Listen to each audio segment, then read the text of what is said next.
Worm. Arc 24. Crushed. Part 1. Couldn't catch up, not with the Undersiders mounted and us on foot. I could fly, but I couldn't abandon this team. If Tecton hadn't deferred leadership to me, I might have taken on a scouting role, flying ahead, notifying the Undersiders.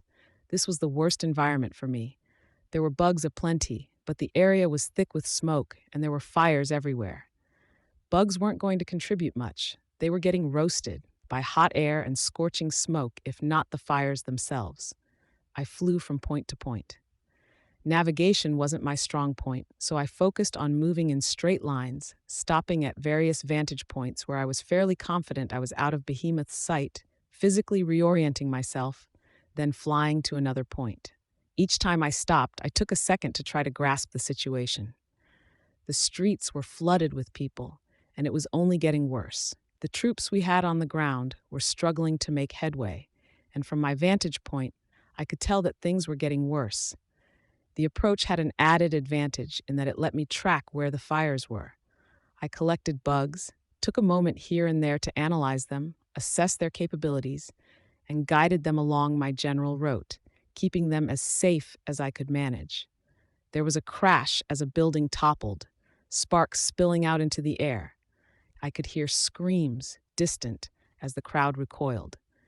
Through the bugs in their midst, I could sense the way they were scrambling for cover, for safety. The nearest path that took them away from Behemoth was towards us.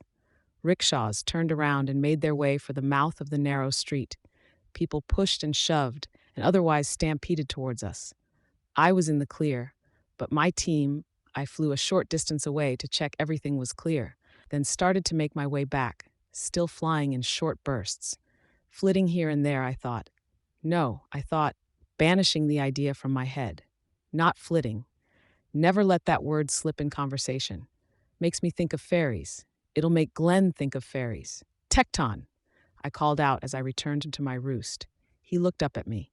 Even with his heavy body armor, he was struggling with the mass of people who were pushing and squeezing their way past him. I pointed, "Go through the building. ASAP." He looked at the building, then raised his gauntlets. The pile driver slammed into the wall, punching out a rough, door-shaped hole. He strode through, then did the same for another exterior wall. The Chicago wards flowed through. "Not used to being allowed to make messes," he said, his voice loud. "This is just about the second time I can go all out." "Powers," I said, flying down to ground level. "The smoke wasn't as bad down here. You've had a few minutes to think, rookies. Give me a quick rundown." "To think?" Cuff asked me. "The hell? You can think with all this going on?" "You're clear of the crowd," I said. The number of people here were only half that on the other street. It was a herd mentality, lemming mentality. They were too focused on getting away. "It's not just the crowd, it's..." She flinched as lightning struck somewhere in the distance. "We could die any second, just like that." She was showing it the most, but I could see the fear in the other two as well. In everyone, but these guys in particular. They're new. They've probably never been in a real life or death fight, let alone something like this. Hell, I've never been in a fight quite like this. It was ominous, the fact that the armbands were silent. The AI wasn't counting off a death toll, and I doubted it was because nobody with an armband was dying. Maybe Chevalier had made a call, deciding that morale was low enough without an artificial voice reading out the names of the dead. The only noises were the impacts and rumbles of behemoths fighting against defending capes, the screaming and panting of people who ran past us, and the incessant crackle of nearby fires and crashes of thunder.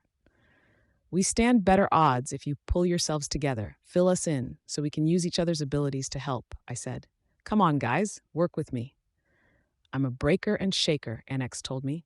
"Merge into non-living material, warp space." "Warp it how?" I asked. "Reshape it," he said. He was still half walking, half jogging, but he stretched a white-gloved hand out 4 feet, touching a sign. His hand smeared against it as though it were more liquid than solid, coloring it the same white as his glove. The sign oozed back into the wall, virtually disappearing, and Annex removed his hand, slowly reeling in the extended flesh. The sign remained where it was, compressed against the wall, the surface flat. "Okay," I said, making a mental note. "Okay, good. While in there, I'm about as tough as whatever it is I'm controlling," he added. All right, Golem? Golem had to stop running to demonstrate. He dropped to one knee and plunged a hand into the street. Ahead of us, there was a crash, a grinding noise. A hand made of pavement was reaching out of the ground, 5 feet long from the base of the wrist to the tip of the middle finger. The fingers seemed to move in slow motion as the hand pushed against stopped cars that were sort of in our way, shoving them to one side of the road. The hand submerged back into the road as he withdrew his own hand from the street. Okay, I said. There's synergy with Annex. Maybe Tecton too. Anything I need to know? Limitations? Whatever I use my hand on has to match the exit point, pretty much. Asphalt for asphalt, metal for metal, wood for wood. I nodded. Bigger the thing I'm making, slower it comes out, slower it moves when I try to use my fingers. Anything else? Lots more, but mainly I can only use my hands, arms, feet, and legs. My face, but that's not too useful. Cuff made a small noise as something crashed in the distance. Cuff? I asked. She didn't reply. Cuff? Tecton raised his voice. It seemed to wake her up. What? She asked. Your powers. Explain. She shook her head. When she didn't pull herself together enough to reply, Tecton set a heavily armored hand on her shoulder. She's a metallokinetic, shape and move metal, short range, including the stuff she's wearing. Some enhanced strength and durability, too. Yeah, Cuff said, her voice quiet. Not half as cool as those guys. It's good, I said. I noted how she'd paired up with Grace. Did Cuff's presence have anything to do with the fact that Grace was wearing PRT-issue chainmail? They didn't give me the vibe that they were a pair in any friendship or romantic sense, but they were two bruisers, two girls in a group of mostly boys, and they were sticking together. That seemed to be enough. I was going to say something more, but a crash and the rumble of something falling down nearby stalled that train of thoughts. Oh, fuck, Cuff said under her breath as lightning struck close by. She was panting, and I suspected it wasn't the exertion. Oh, hell, why did I wear a costume made of metal? I'm a walking lightning rod. You've got a regulation suit between the metal and your skin, right? Tecton asked. If it's a type 3 or type 4. No suit, Cuff said. She tapped the metal at her collarbone, strongest if metal's in direct contact with my skin. Got a layer that's almost liquid between this and me. You didn't think to change? He asked.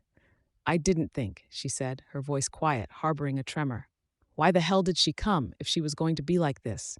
Fuck, Wanton said. You are a lightning rod. I don't think you're any safer or worse off than anyone else, I said, trying to inject a note of confidence into the discussion. I raised myself a step off the ground to get a better view of what lay ahead. The ground was shaking, a steady, perpetual tremor. His lightning doesn't follow regular channels. We're all lightning rods to him. Cuff didn't respond. I glanced down to see her frowning. Not reassuring, Wanton said. It's the truth, I said. We accept it, take it in stride, and use it. Can we change that fact? Or use it to our benefit? He'll zap us to death with one hit, even if we protect ourselves, Wanton said. Yeah, there's a benefit there. These guys aren't the Undersiders. Different strengths, different weaknesses. The Undersiders were good at approaching things from an oblique angle, at catching people off guard, being reckless, even borderline fatalistic. They had been more experienced than I was when I joined. It was the other way around here. Even Tecton, the oldest member of the group, the official leader, had less experience than I did. I didn't know them well enough to be able to guess what they brought to the fight. I considered the various powers as I flew from point to point, scouting with eyes and careful use of my swarm. Didn't want to let any of the mobile ones get burned up. The swarm included fruit flies, mosquitoes, cockroaches, and houseflies, identical or almost identical to the ones back home. Surprising. There were some smaller varieties of cockroach, nearly as numerous as the cockroaches in the peak of Brockton Bay's worst months, some larger varieties of mosquito, flies I identified as the bot flies that had come up in my research, and crickets. No game changers, but I hadn't expected any. The spiders were badass here at least. The silk wasn't so good, but even so, big spiders. The wards, their powers, how to use them, I thought. If I went by the PRT classifications, Tecton was a tinker with shaker capabilities. Wanton was a breaker, someone who altered themselves or their relation to the world by some characteristic of his power, becoming a shaker effect, a telekinetic storm. Annex was the same, only he became a living spatial distortion effect, a living application of Vista's power. Golem, no doubt a shaker. That left Cuff and Grace. I wasn't sure how to peg Cuff until I saw her in action, but she and Grace were both melee fighters in a fashion. Of the 6 of them, 4 were shakers in some respect. The classification included force fields, effects like grooves, and powers that reshaped the battlefield, like Vista's. I'd been doing my reading on the PRT's terminology, among other things. Battlefield control, I said. You guys have battlefield control. Lots, Tecton said, aimed for it. I gave him a curious look, but this wasn't the time for explanations. I glanced at each of them in turn so nobody would feel ignored. We could try to slow him down, but I'm not sure that's going to do much. Instead, we're going to meet up with the Undersiders. I think there has to be something we can do with them. Citrine, maybe Gru. They're versatile, and I've worked with them. In the meantime, we're doing damage control, seeing what we can do to keep Behemoth. Another lightning strike made the ground shake. Cuff shrieked, and I grit my teeth. We barely had 2 seconds of reprieve between flashes of lightning. They lanced down from the dark clouds of smoke overhead, more red than yellow, and the thunder seemed more intense than it should be. That wasn't the worrisome part. Behemoth was periodically hitting us with something bigger. Bolts of lightning big enough to erase a small house from the landscape. We're going to do what we can to keep him from murdering people. I completed my thought belatedly. Right, Tecton said. You know about earthquakes and architecture, Tecton? Yeah. What can we do about the shock waves or whatever else he's been doing to make the ground shake? I have ideas, not perfect, won't hold for long, but ideas. Good. And we were talking about lightning rods, I said. You said they don't matter. The drone's dragon used redirected his lightning. Golem, how big can you go? Optimal conditions? Depends on the amount of space at the destination. I'd need a big piece of solid material, and I'd need time. We'll find an opportunity then, I said. We'll figure out a way to make this work. The crash of something being knocked or thrown through a building half a block away nearly made me jump out of my skin. The others had ducked for cover, too late to have mattered if it had been real danger. Keep moving, I ordered. 3 of us are in heavy armor, Tecton said. You can't really run in armor like mine. I get it, I said, even as I knew the Undersiders were getting further away. Do the best you can. Mobility and transportations were problems. I wondered if there were ways to fix that. Even if we found Rachel and the others, I doubted we could put Tecton on a dog. I couldn't remember which, but I sort of recalled that Wanton or Grace had been a little shy of the dogs too, so that option was out. But if we could make this work, most people had evacuated at this point, with only a handful of stragglers occasionally passing us, giving us wary looks. I drew arrows in the air to direct the remaining civilians away from the stampede of people, putting them on a general route where smoke didn't seem to be heavy and where I hadn't been able to see or sense any fire. Other heroes were joining the fray. I saw Eidolon pass overhead, surrounded by what looked like a shimmer of heat in the air. A force field? Something else entirely? If there were more with him, I couldn't see them through the smoke. I resumed my recon, continuing to expand the swarm that was keeping me company. My range was extensive now, with a radius of maybe 1,800 feet. That extended a fraction further as I zigzagged over the area, picking up more bugs on the fringes and bringing them to me. I stopped when I saw a short crane, 3 or 4 stories tall. I turned around to meet the others, perching on the corner of a rooftop. I pointed the way with ambient bugs. Tecton, this way. Take a shortcut right through the building. I don't want to lose any time if we can help it. Right, he said. It took only a minute for them to reach the crane.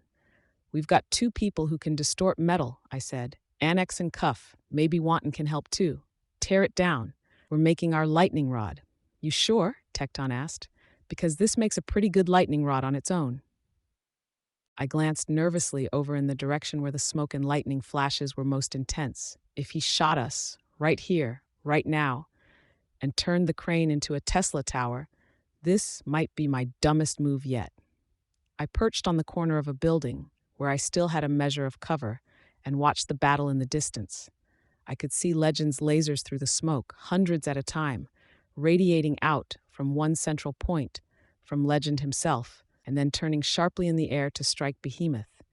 Behemoth was using flame, which was some small reassurance, and he was occupied with the two remaining members of the triumvirate. Yeah, do it. Both Annex and his costume merged into the base of the tower and gradually climbed up to the point where the upper part still stood. He could only annex part of the object at one time, it seemed. No surrounding a whole building. He set about breaking the bonds, and the crane's arm began to bend. Cuff caught one end of it, then began heaving it towards the tower's base. The other half snapped off, and Annex helped guide it down, sliding it against the crane's shaft. It was costing us time, this project. I felt impatient, was worried it wouldn't work, and these would be wasted minutes we could be doing something else. But they were making it happen, putting the pieces of our project together. Cuff was walking around the crane's base, effectively melting the metal, or reshaping it so it formed a flattened blob. Annex tore the rest apart, so Cuff had more material to work with. When Cuff was done, Annex slipped down to the blob and flattened it out further. A little thicker, Golem said. Annex swam around the blob's perimeter, shifting more material towards the center. Cuff drew a blob of metal out of the pad and shaped it into a disc for Golem. A lot of synergy in this team, I commented. Sort of aimed for that, Tecton said. They took everyone willing to leave Chicago to support other cities that lost more members. Offered incentives to the rookies if they were willing to move to another city. Your parents can afford not to work for a year kind of incentives. I drafted these guys because I thought their powers would work well together. Drafted, I asked. Yeah. I mean, most teams are lucky if they get a few members with a good interaction, with some more on the fringes that they have to work around and fit into the mix. We had a good setup with Raymancer before he got too sick to move. A strong, versatile ranged attacker with the rest of us situated to protect him, right? I nodded. After seeing the Undersiders at work, I started to think we need to be less mix and match. Form teams with specific goals in mind. New York sort of does that. I know they have a team of Lancers, forward vanguard, fast-moving. Exactly, and they're also considered one of the better teams. Maybe we all need to do that. Except New York can do it because they've got a lot of capes. Rest of us are making do. Other team leaders are going for versatility to cover every base. I say fuck that. We build around a concept, a game plan. Once I decided on that, I went out of my way to ask for Annex, even though another team had already picked him up. Made my argument, Chevalier gave the A-OK. And where do I fit in? Defiant said you were the one team that seemed interested in including me. I guess I sort of fit into a shaker category in a roundabout way. That, and we fought on the same side. I saw what you managed with Clockblocker's power and yours. You stopped Alexandria too, and all that other stuff we were warned not to bring up. I tilted my head to indicate mild confusion. They didn't want us to mention how you've kicked ass as a villain. Way Revel explained it. They wanted to see if you'd boast about it, to see just how badly you wanted a leadership role, where you'd get frustrated and how you'd act. I frowned behind my mask, but I didn't comment. Anyways, the problem with this team going this route, focusing on the one thing, is we're very weak against certain approaches, strong against others. We need a certain kind of leader for that, and I know you pulled it off with the Undersiders. I hope I can live up to that kind of expectation, I said. I know it's lame of me, that it might look like I'm trying something experimental and setting you up to take the fall if it fails. No, I told him. I don't get that vibe. The ground tremored. I worried briefly that the construction would tip, but it didn't. How long would it stand tall once it was at its full height? Good, he said, because that's not what I'm doing. I was watching the others work. The pad of metal was about 20 feet across now, a circular disc with a flat surface on the top. Okay, I think I can play ball if that's the case. It's good. I like your line of thinking about the team. He offered me a heh before answering. Of course, I'm a pro when it comes to putting stuff together. Putting buildings together, Wanton chimed in, forming back into his real body. Dust billowed around his feet. That's my power, but I'm not limited to that, Tecton said.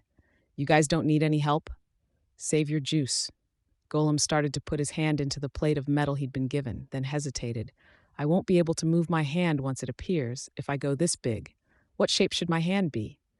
Middle finger extended, Grace suggested. A big fuck you to the Endbringer. That'd look bad for the PRT, Tecton told her.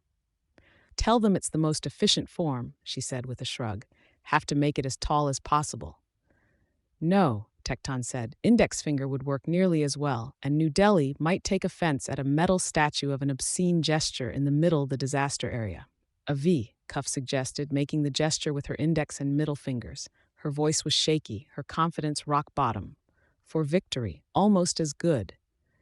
A V for victory, Tecton answered. Good. Thank you, Cuff.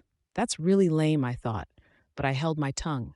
Too easy to become the bad guy here, and it was a resolution to the stupid, petty argument, giving us the chance to move on. Cuff smiled a little in response to the praise, though, then winced as Grace punched her in the arm. I heard Grace mutter, "Spoil sport." Cuff's smile returned to her face a moment later, and maybe it's good for Cuff to have something constructive to offer. She looked a touch more confident, smiling nervously as she followed Grace. Cuff didn't seem like she was growing numb to the sounds or vibrations of the destruction Behemoth was inflicting on us. Golem started to push his hands into the plate. The gauntlet's fingertips were already emerging, a mirror replica to Golem's own gauntlet. A hand half as wide as a house, slowly rising from the platform. Annex dove into the ground and circled the platform, binding it to the street. He disappeared beneath the ground, then emerged a few seconds later, pulling his cloak tight around himself, reinforcing so it doesn't fall over on us. Also, brought a spike of metal into the ground. I can help, Golem said. He reached his other hand into the ground, and a smaller hand fashioned out of pavement lurched out of the ground to rest against the base of the arm. He withdrew his hand, leaving the pavement hand in place, then repeated the process until 6 arms were supporting the spire. Not sure how well that works as it grows. Good job, both of you, I said. I held my breath as the wind brought heavy smoke past us, waited for it to dissipate. There were too many variables to cover, and I wasn't sure enough about this squad to believe I'd accounted for all of them. Can you move while carrying the plate? Think so, Golem said. Let's go then. Starting to realize why all the capes are so fit, looking good in the skin-tight costumes, Golem huffed as we made our way towards Behemoth. So much running around, the training, constantly going places, never time to have decent meal. He trailed off, too out of breath to speak. I eyed him. The armor made it hard to tell, but he might have been somewhat overweight. The hand rose into the air, a virtual tower, as we made our way towards the battlefield. Golem had to push his hand in gradually to achieve the effect, and it disappeared into the panel. It was working, though. For better or worse, they'd created a spire, a replica of Golem's hand, spearing more than 50 feet in the air, with more room to grow. 60 feet, 100. A lightning bolt lanced out from the midst of the cloud of smoke, striking the hand. There were whoops and cheers from the Chicago wards. I managed a smile. Another lightning strike, curving in the air, hit the hand. Residual electricity danced between the 2 extended fingers.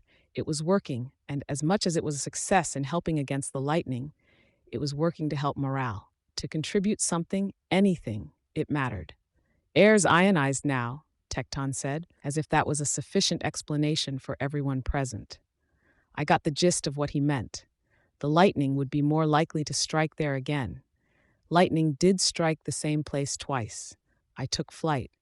The wards took my cue and followed on foot. We found the Undersiders at the very periphery of the battlefield. They had collected a group of wounded Indian capes and were draping them across the backs of one of the dogs. 2 uninjured Indian capes were looking very concerned, staying at the dog's side.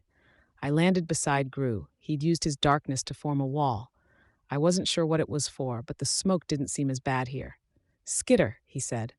I didn't correct him. You'll always be Skitter to me, he'd written, or something like that. Got a plan? I asked. Dealing with the wounded, he said. Nothing else. I studied him. I could see how defensive his body language was, his glower, the way he moved with an agitation that didn't suit him. Was he not holding it together 100%? Where's Tattletale at? I asked. I kinda got distracted as everyone was moving out. At the command center with a cord, she just contacted us through the armbands. They're waiting to talk to Chevalier, fine-tune the defenses. Accord thinks he can layer the defenses to maximize the amount of time we buy. Scion was occupied with some flooded farmlands in New Zealand, flew towards South America, last they saw. Wrong direction. I nodded, my heart sinking.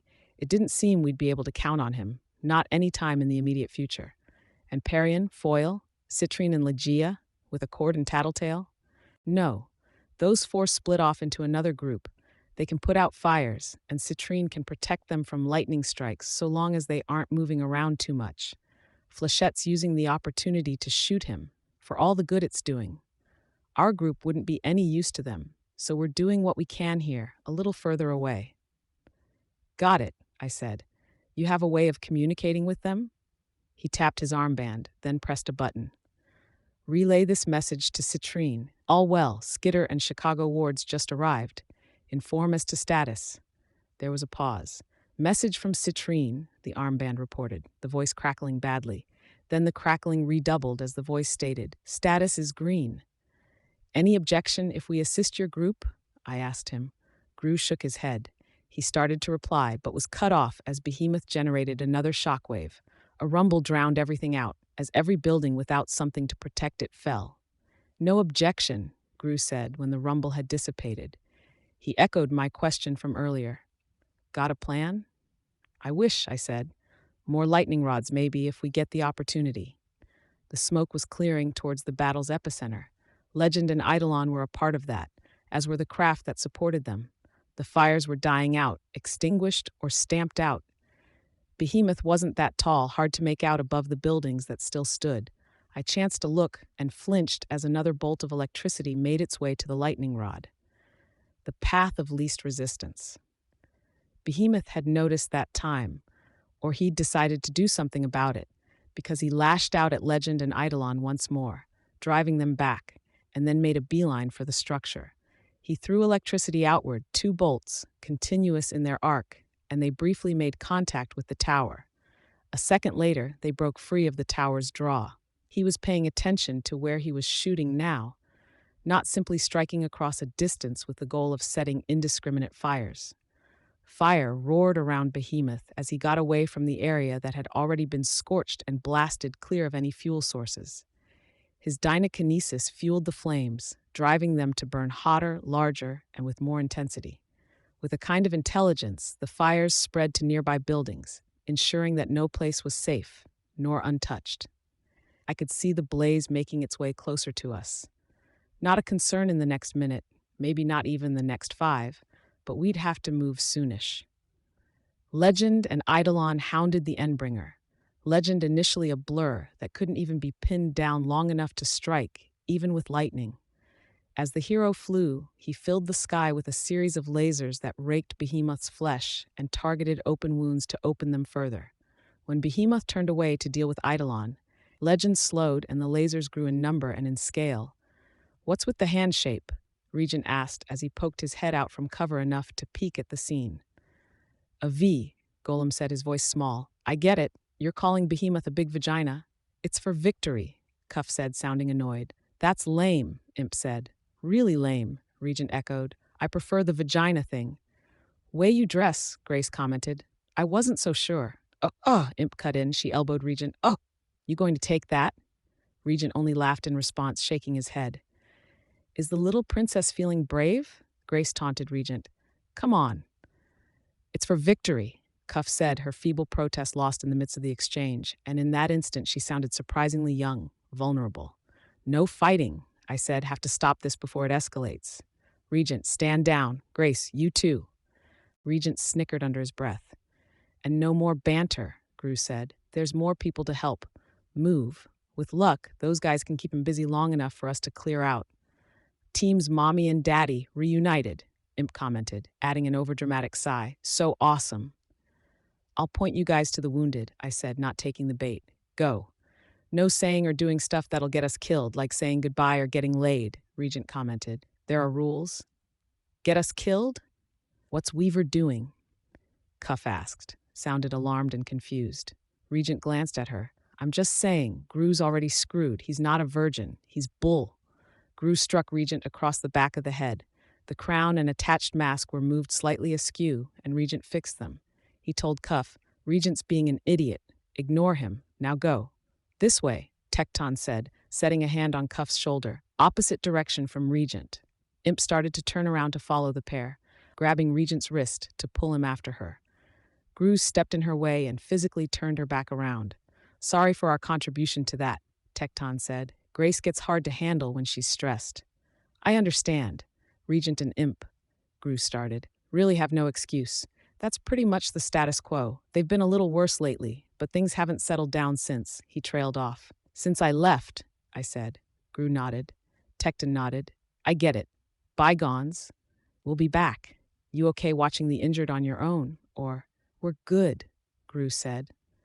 Tecton left with Cuff at his side. Only Gru and Rachel remained, along with the Indian capes who were standing by the wounded. Rachel was giving water to the injured who were capable of receiving it, the conscious ones, people with broken legs and burned hands. I made eye contact with Rachel. I wanted to ask how she was doing, knew she wouldn't like the implications that she wasn't peachy. I want to fuck this bastard up, she said.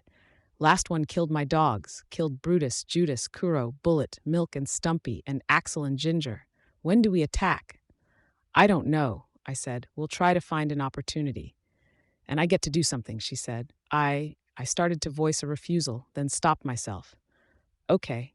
Bitch, it'll be easier to collect the bodies if you take the dogs to them, Gru said. Why don't you see to that? She glanced at me. I resisted the urge to nod. It would be an encouragement, without the complexities and ambiguities of speech, but it would also be supplanting Gru as leader here. Neither he nor she needed that. Sooner than later, he added. She nodded. Anyone else might have taken that as rude, but she accepted it without complaint. She led the dogs away, and the Indian capes followed, not wanting to part from people who might have been teammates or family members. When everyone was gone, Gru approached me. I felt myself tense up. Despite the adrenaline that already pumped through me, my heart rate picked up as he closed the distance. He held my arms just above the elbows, very nearly encircling his middle fingers and thumbs around them. Large hands, thin arms. I'd put on a little muscle mass over the past few months, or he'd be able to do it for real. And he rested his forehead against mine, as if he were leaning against me, and despite the fact that he was maybe half again to twice my weight. It had been a long time since I felt quite so insecure as I had this past week. As Skitter, I'd had a kind of confidence. As Weaver, I didn't yet feel on steady ground. But in this moment, somehow, I felt like I could be his rock.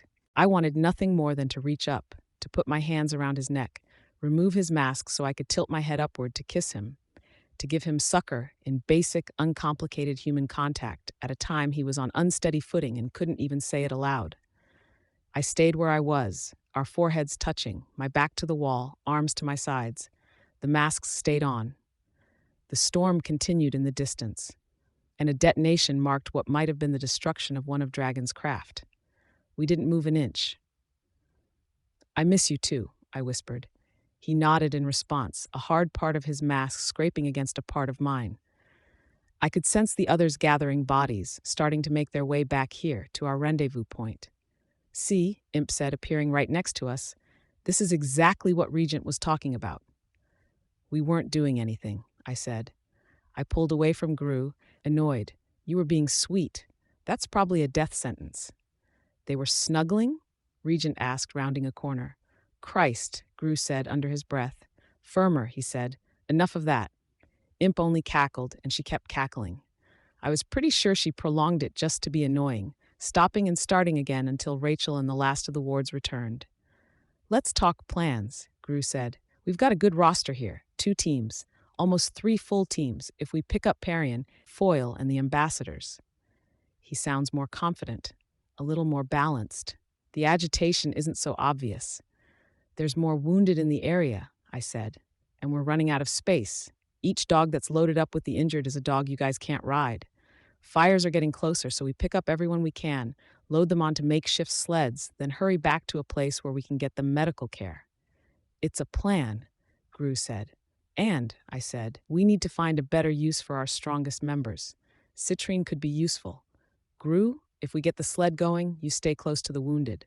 He turned his head my way. We have about 20 here, 6 or so capes. Maybe one's got a power we can use.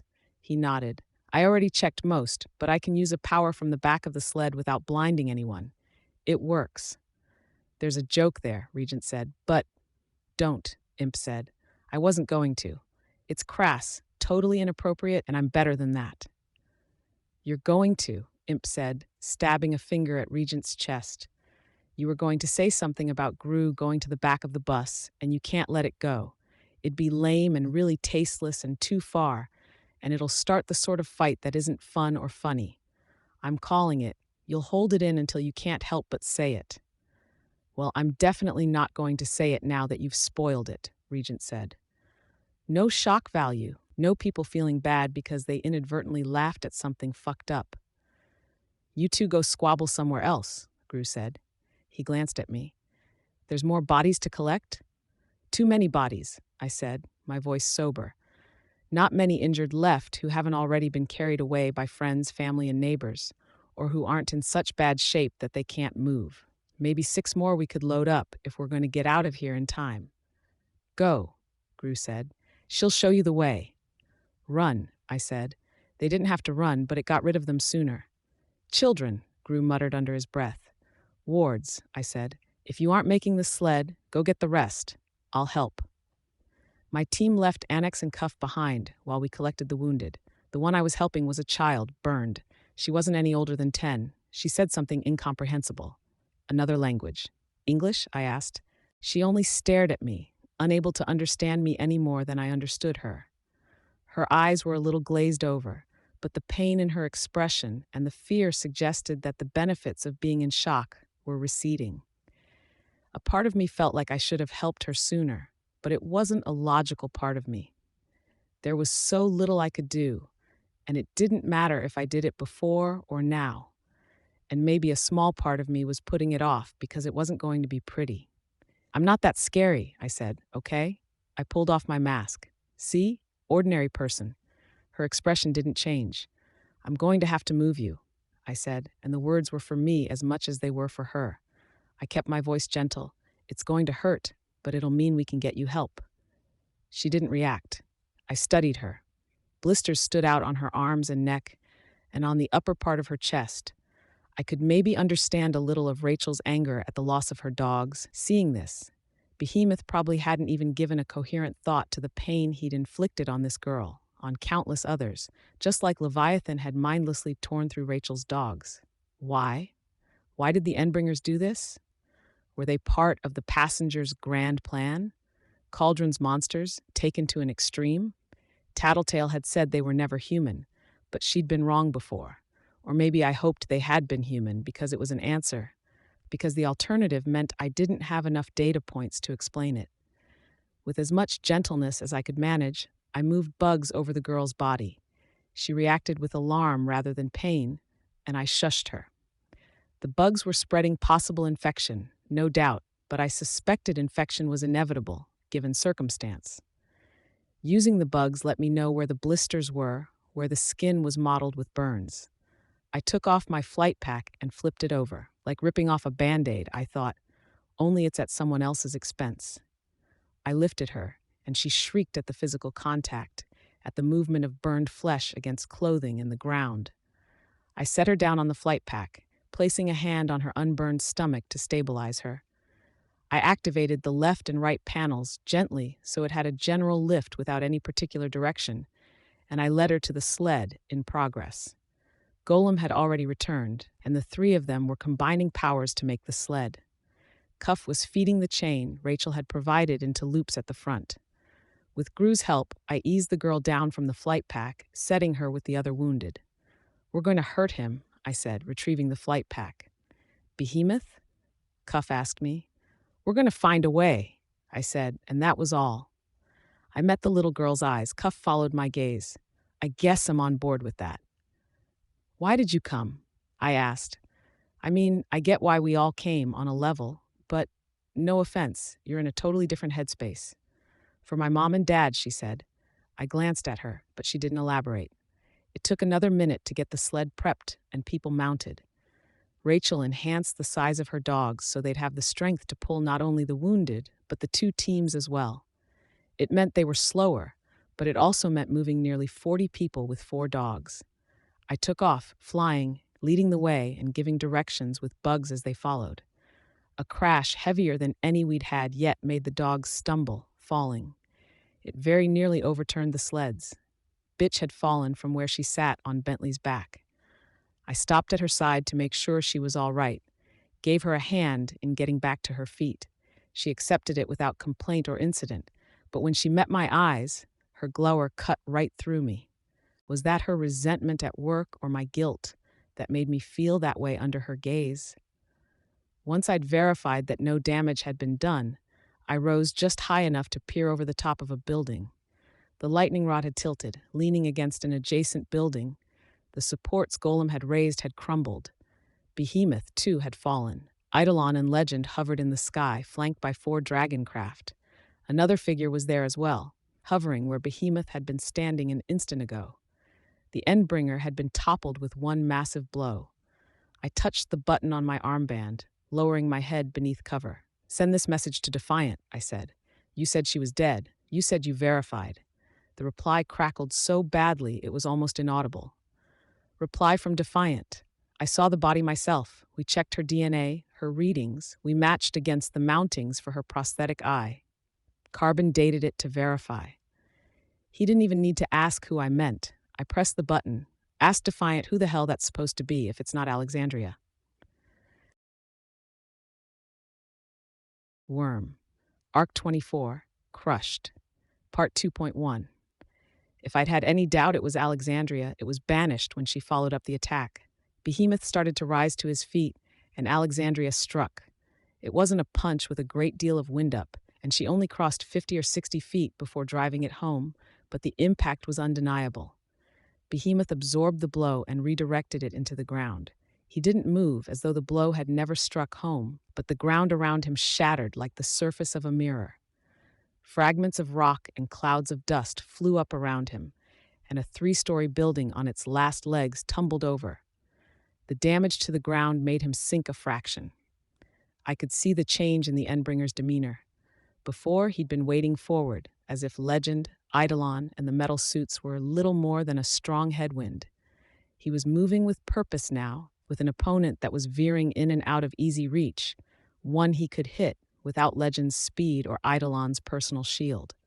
She had told me that they knew how to fight each other, and I could see that at play, here. Part of the change in Behemoth's approach might have been that interaction at play. It was a fight involving 4 individuals who couldn't hope to do substantial damage to their opponents. The dragon suits and other capes were a peripheral thing. Alexandria circled, just beyond the perimeter of Behemoth's kill range, her teammates and their supporting cast bombarding him in the meantime, they destroying the ground beneath his feet, trying to get him when his focus was elsewhere and his ability to redirect the energies of a given attack was reduced. He couldn't keep her in mind at all times. She waited until he focused on a different combatant, heaving out lightning or creating flame to attack the ones in the air, and then she struck. 9 times, he simply deflected the strike into the ground, as a rumble and a series of spiderwebbing cracks in the streets, or into the air as a shockwave. Again and again, he came within a heartbeat of getting his hands on her in retaliation, not even flinching as she struck him, reacting with an unnatural quickness as he reached out to try to pin her using his claws, to strike her into the ground, or to time the collapses of buildings to briefly bury her, so he could close the distance. The times her strikes did get past his defenses, her tiny form in the distance with the black cape trailing behind her, lunging into his kill range to deliver a blow or a series of blows, Behemoth stumbled, caught briefly at the mercy of physics. In a fashion, she was doing the same thing the lightning rod had been, buying all of the rest of us a small reprieve. There was no guarantee, and there wouldn't be any until he was driven off or we moved 100 miles away, but she was making the rest of this just a little easier, reducing the destruction just a fraction unless he specifically took the time to work around her. Was she being more cautious than she needed to be? I saw her pass up on a handful of opportunities I might have taken in her shoes when his back was turned, his attention sufficiently occupied. Was she aware of something I wasn't? Was she a convincing fake? Or was she just a little more afraid after what my bugs had done to her? However effective the distractions, he was still behemoth, still implacable, a living tank that could roll over any obstacle and virtually any individual, unleashing an endless barrage of artillery at range. He reached the lightning rod and shoved it to the ground. I was reminded of my teammates, descended to the ground where they were still getting sorted. The chains that led from the dogs to the harness had tangled. "What the hell was that?" Tecton asked. "Alexandria," I said. "You murdered Alexandria," Regent commented. "Remember, you're a horrible person doing things like that." "You leave her alone," Imp said, uncharacteristically. "She feels so bad she's seeing things." "Can we try to stay serious?" "Don't be too hard on them," Tecton said. "Some people use humor to deal with bad situations." "It's true," Regent said, affecting a knowing tone. "No," Gru responded. "They're just idiots. You two keep your mouth shut. The adults are talking." Imp raised her middle fingers at him. He turned to me. "It's Alexandria? You're sure? Can you ever be sure of anything? Clones, alternate realities, healing abilities, there's any number of possibilities." In the distance, a glowing orange sphere flew into the sky. It reached a peak, then descended, crashing into the distant skyline. I reoriented myself and flew up to the edge of the roof to peek at the battle.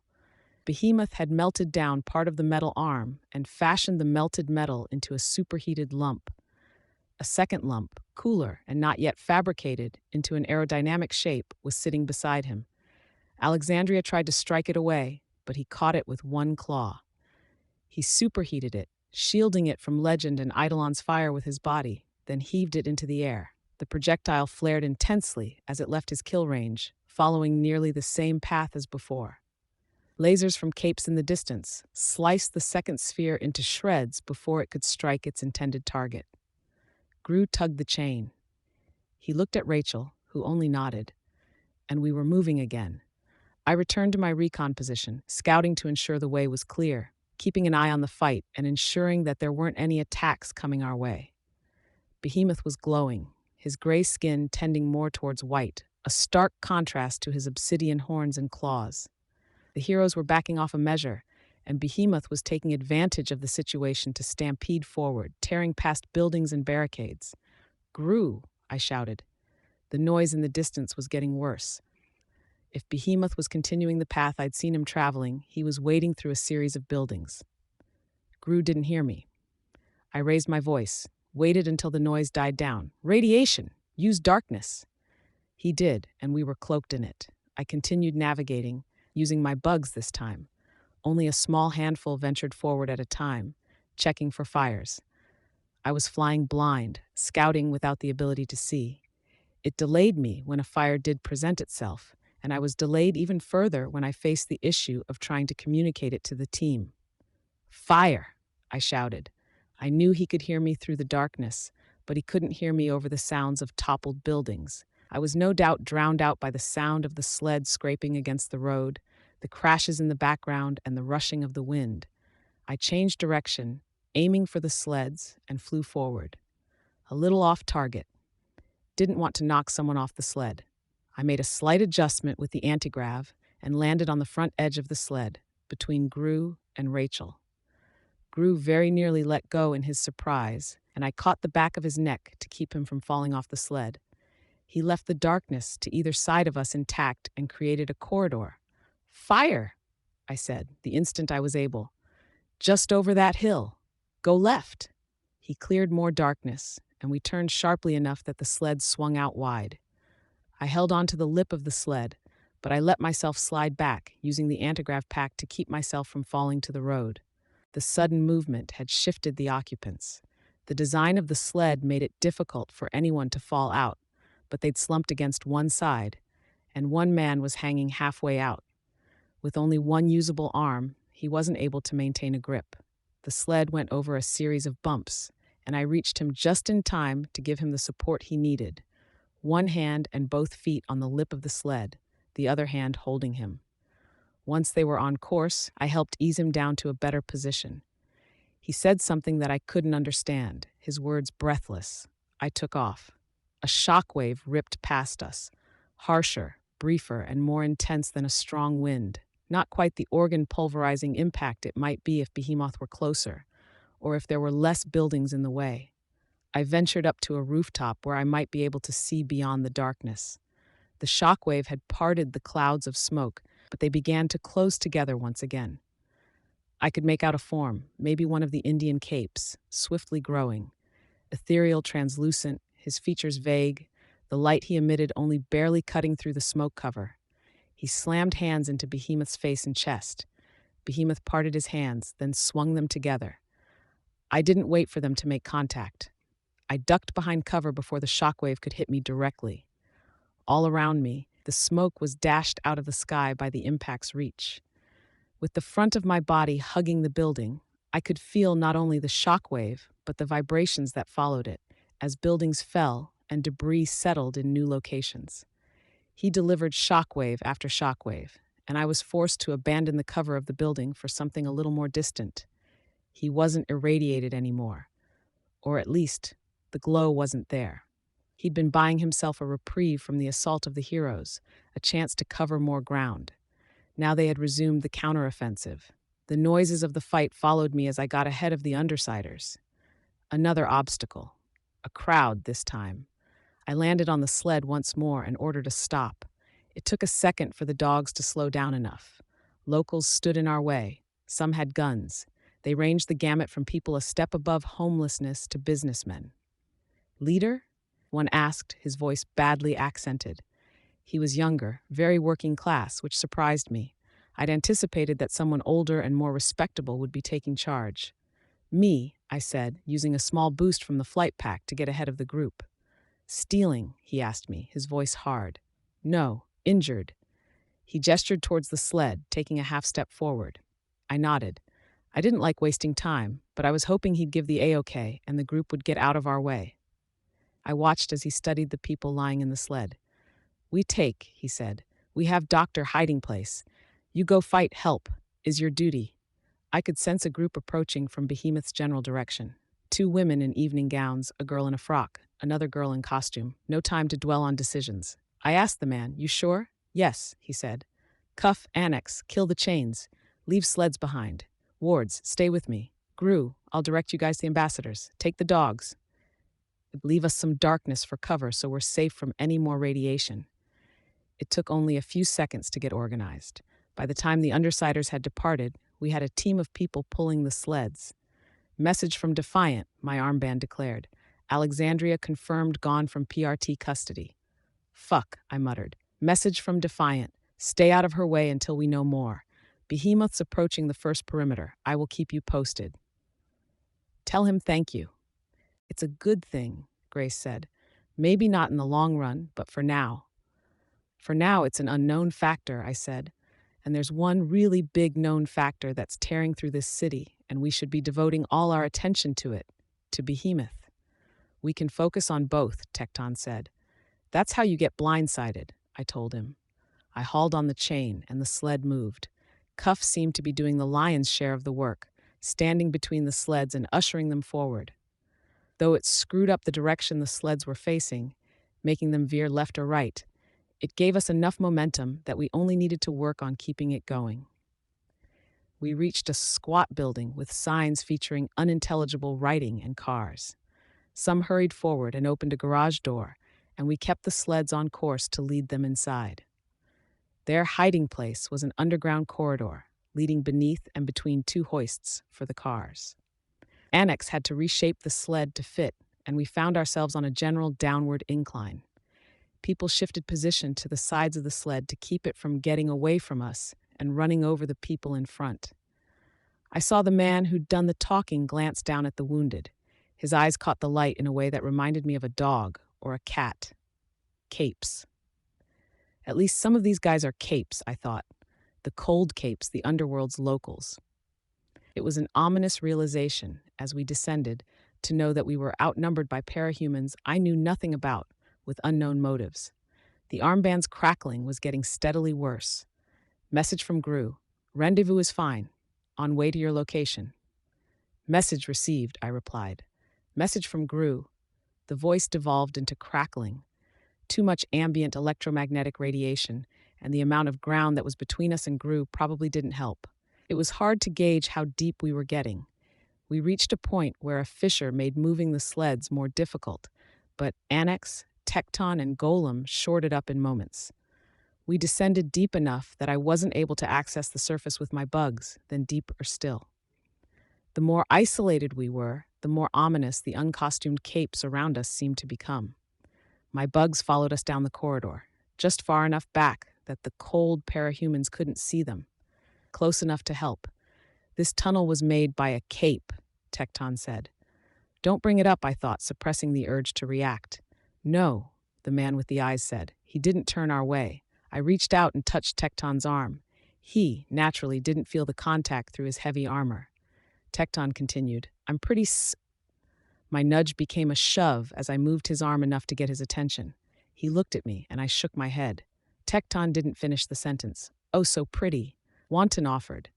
Don't you start, Tecton said. The Undersiders are bad enough. I could see the wards change in demeanor as we descended well beneath the city.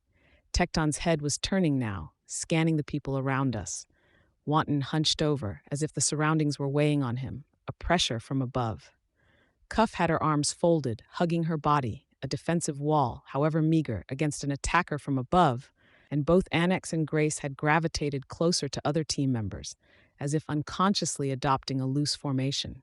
Golem, odd as it was, seemed to fall more in line with Tecton and I, watching the surroundings, eyeing the strangers who accompanied us.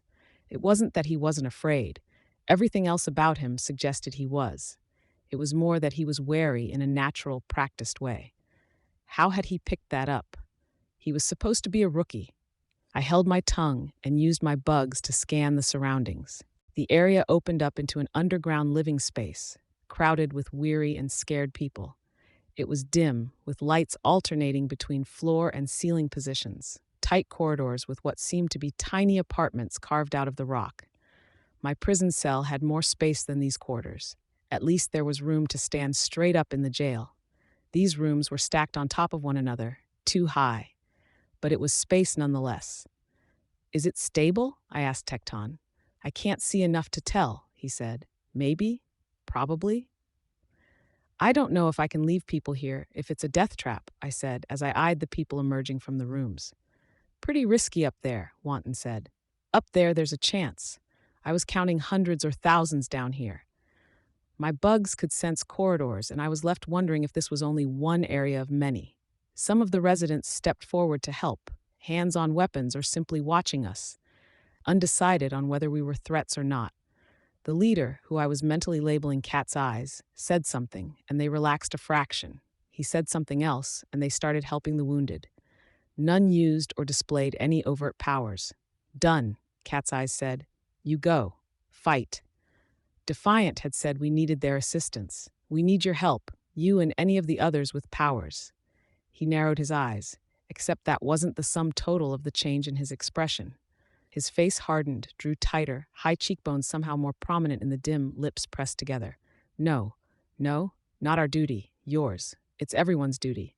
We handle enemy you don't see. You costumes help enemies above ground. Scare Prathama away. Like it's that easy. We need your help. Everyone's help. No. We show ourselves, and all ends badly. We fight subtle war. Better to lose today and fight subtle war tomorrow. Better to let Behemoth win than to show themselves and lose whatever edge they hold against their current enemies. You see me, I am done, finished. You see all of us, they are done. No. Maybe India had its own share of capes on the same scale as the Slaughterhouse Nine, cleverer capes who worked in the background. Or maybe they were just deluded, too set in their ways, afraid to fight and searching for excuses. Go, defeat him, he told me. Gru was waiting. Or Gru was coming down here, maybe, with Rachel and the others. If they saw him, an intruder without invitation, would they act? Okay, I said. We need a vehicle if, I trailed off as I mentally registered what my bugs were sensing.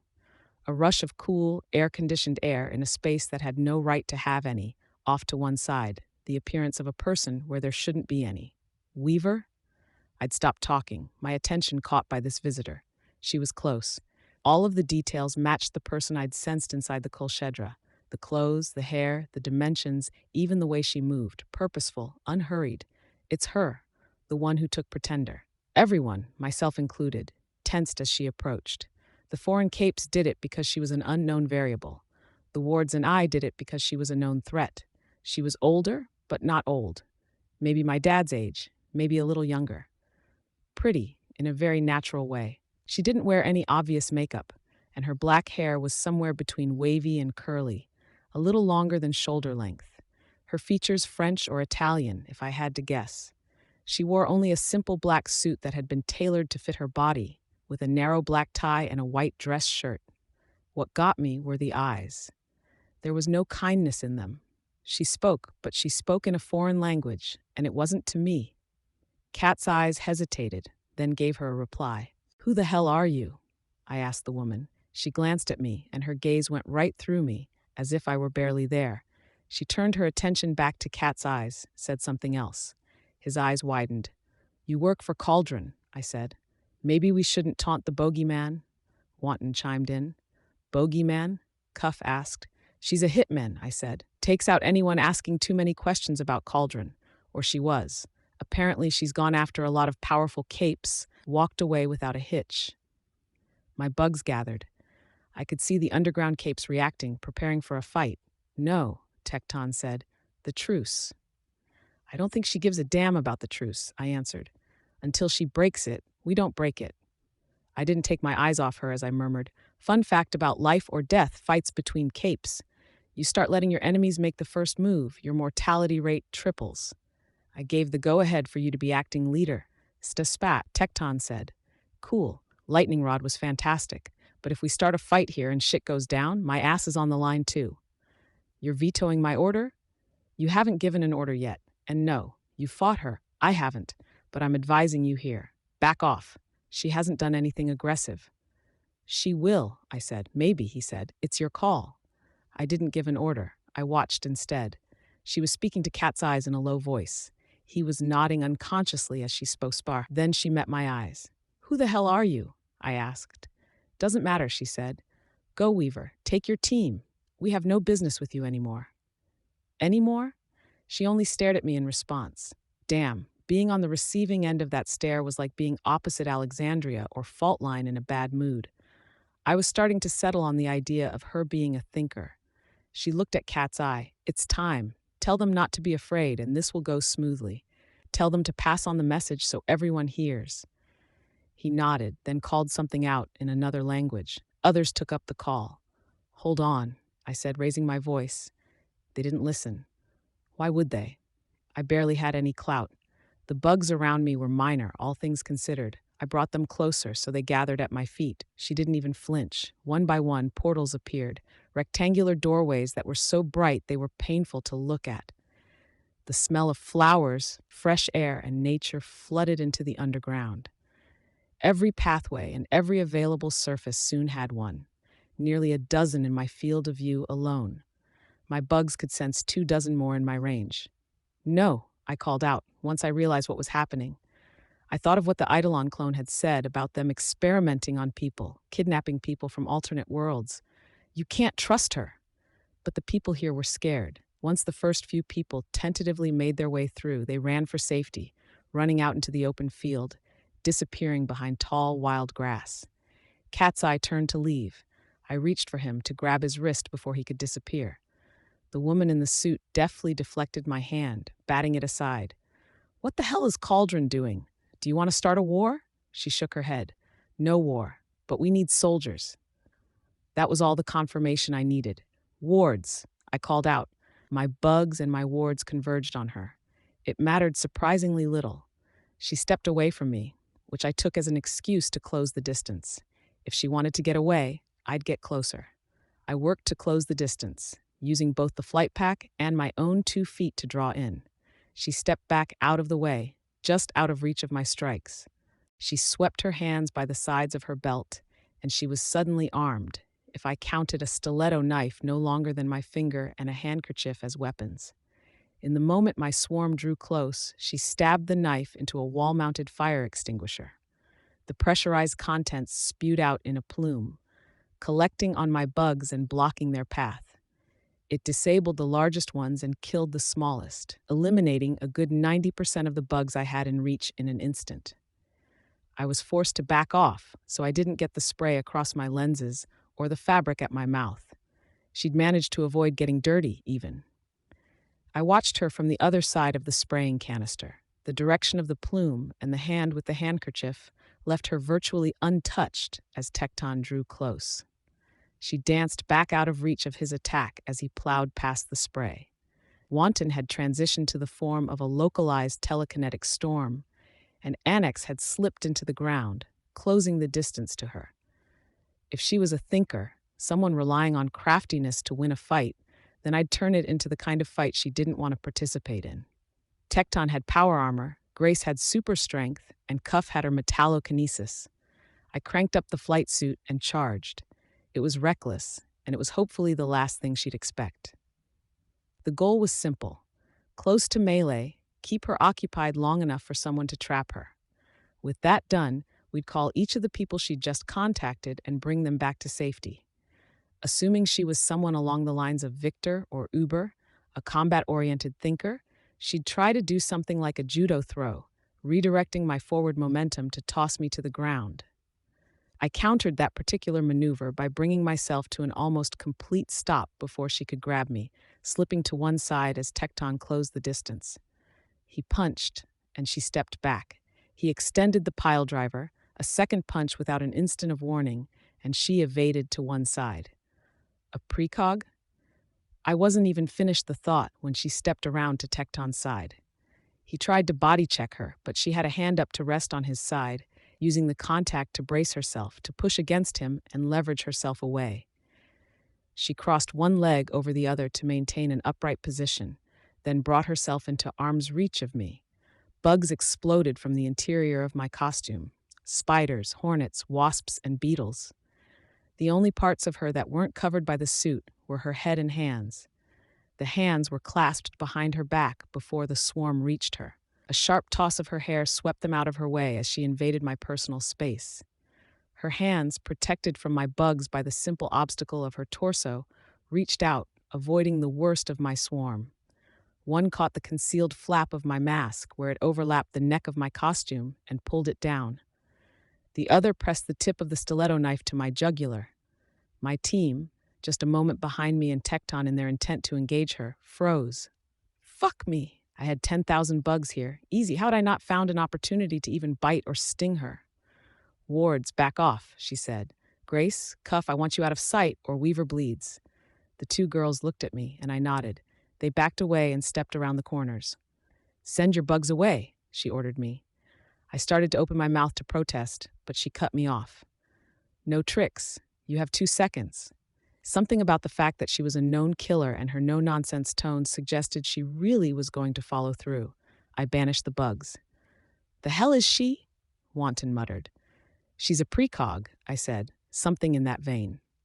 The woman didn't respond. The knife shifted locations, no longer touching my bare throat. Was she distracted? I controlled the insect-like limbs on my flight pack. They were simple, weak, but they were also weapons. The end of the claw stabbed for her face, for the general region of her right eye. She turned her head, and it grazed harmlessly against her temple. The blade of her knife turned around, and she caught it in the hinge of one mechanical arm. I pulled away, but the knife being wedged in the gap of the joint gave her a measure of leverage over the mechanical arm. She twisted it as though she were wrenching my arm behind my back. The arm didn't give any, and I was forced to bend over a fraction. Golem reached out from one wall, trying to seize her hair or neck, but she used me as a body shield, blocking the reaching hand. Annex struck from below, attempting to ensnare her feet, but she threw me down into the reaching tendrils. In the process, she got a hold of my wrist, twisting it much as she had the mechanical arm. Coordinate, I said, my voice tight. I activated the thrusters on my flight pack in an attempt to tear away, but she wrenched me to one side, tilting my upper body while using one leg to block my lower body from following suit. The end result was that the thruster only pushed me into the wall. I managed to avoid slamming my head against the surface, but I was now pinned against a solid surface. She still had my wrist behind my back. Dodge this, I thought. I commanded my bugs to attack from every direction.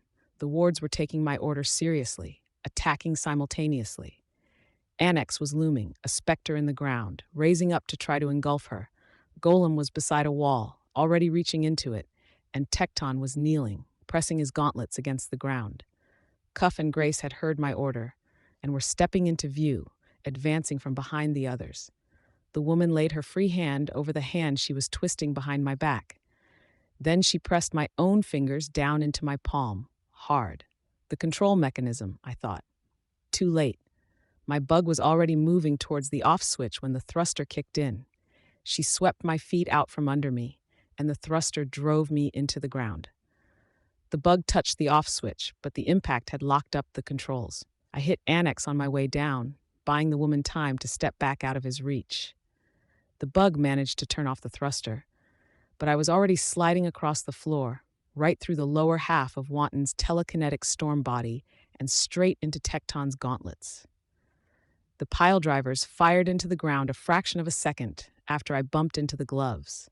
He'd likely aimed to place an effect directly beneath her, but my collision with the gloves had knocked his aim off by a fraction.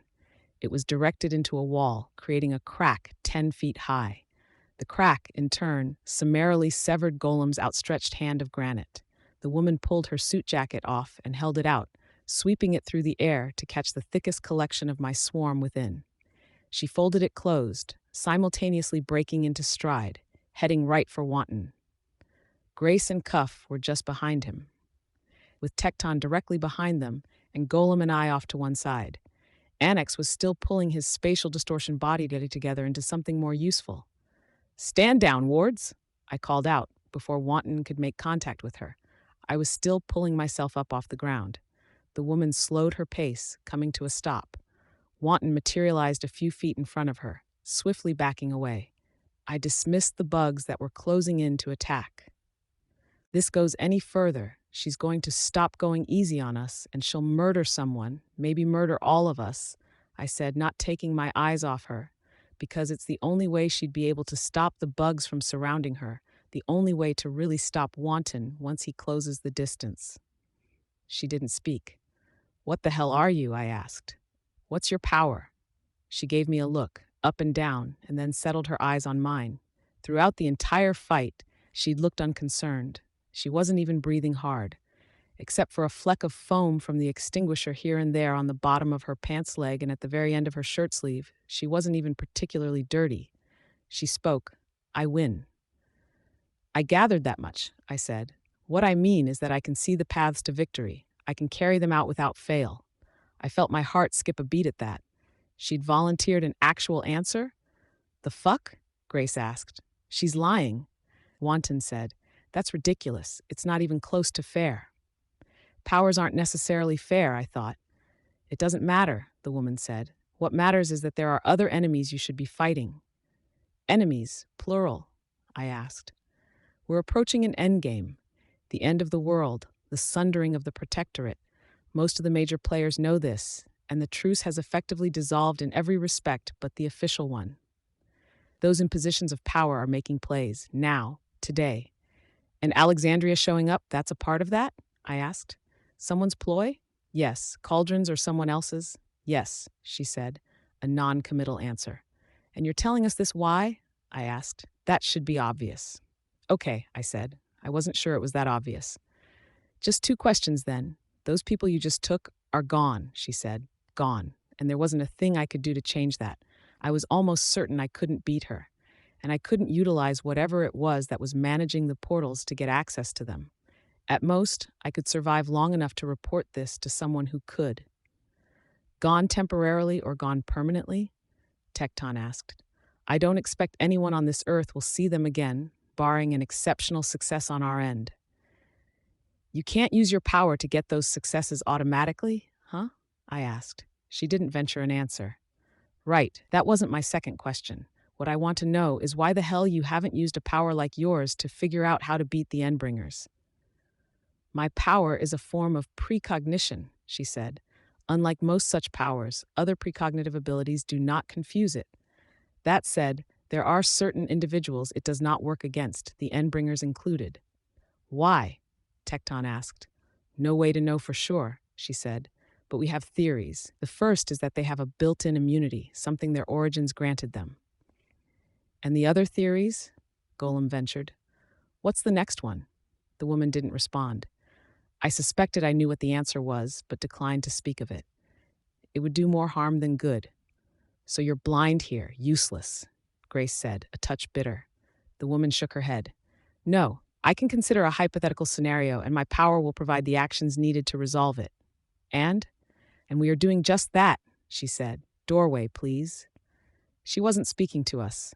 Another gate opened behind her, and it wasn't to that sunny field with the tall grass.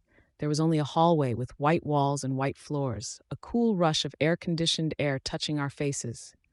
Doing just what exactly? Tecton called out after her. She turned back to us, but she didn't respond. The portal closed, top to bottom. Vehicles, I said, the instant she was gone. I can sense some at the end of that path. It's the fastest way back up that ramp. Go, go. Worm. Arc 24. Crushed.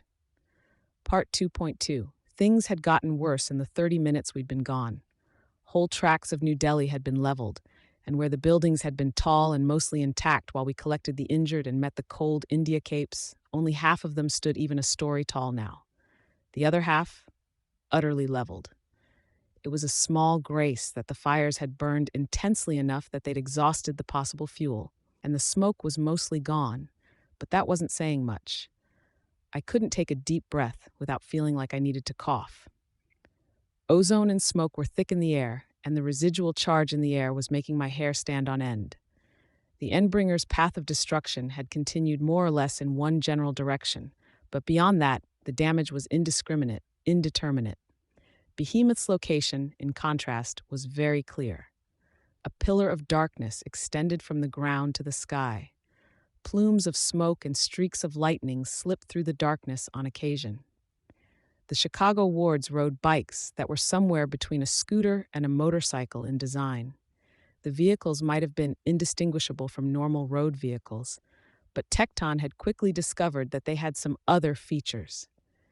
There were gyros that allowed them to tilt without allowing them to fall, and the engines were electric, with only the option of a generated sound to appear normal. Near silent, the wards zipped down the streets, zigzagging past piles of rubble and fissures. I flew above the group. Armband, I said, touching the button. Status update. The ensuing reply was too distorted to make out. Gru had gone ahead, though he'd no doubt had information on our whereabouts. Bitch's dogs probably could have sniffed us out. He'd gone ahead. Why? Armband, I said, still holding the button. Repeat. I thought there might have been an improvement as we got closer, but it was minuscule enough that I might have been imagining it. I dropped down, settling on the back of Wanton's bike. The wings were already tucked away to minimize damage from the electromagnetic radiation, but I didn't want to push my luck further. We passed a cluster of dead capes alongside a series of massive gun turrets that had been mounted on hills and rooftops. The heroes had made a stand here, or it had been one defensive line of many. A number had died. Had it been foolish to descend to the cold Cape's undercity? Should I have told them to take the wounded beneath, damn the consequences, so we could have helped more? I hadn't thought it would take as long as it had, hadn't anticipated a fight with the woman in the suit. I hoped I wouldn't regret this, that the absence hadn't cost our side something.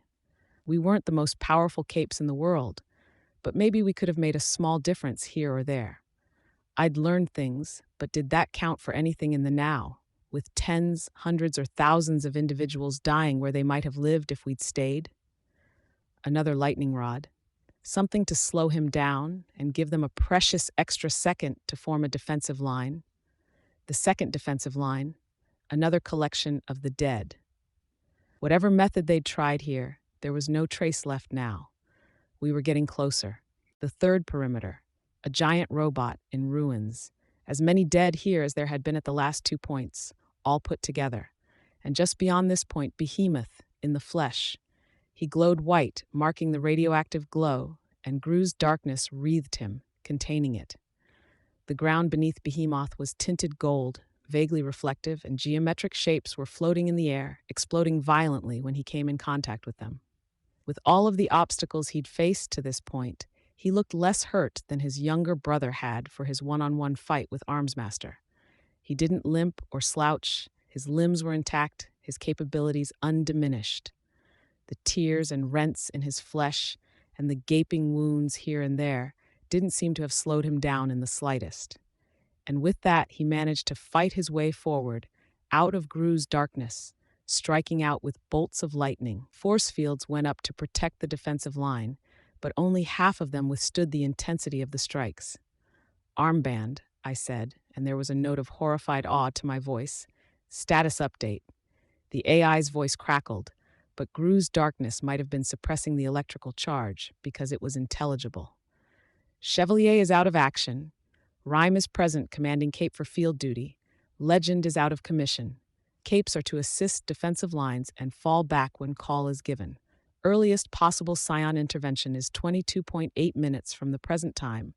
Estimated Scion intervention is 65 minutes from present time, plus or minus 18 minutes. I clenched my jaw.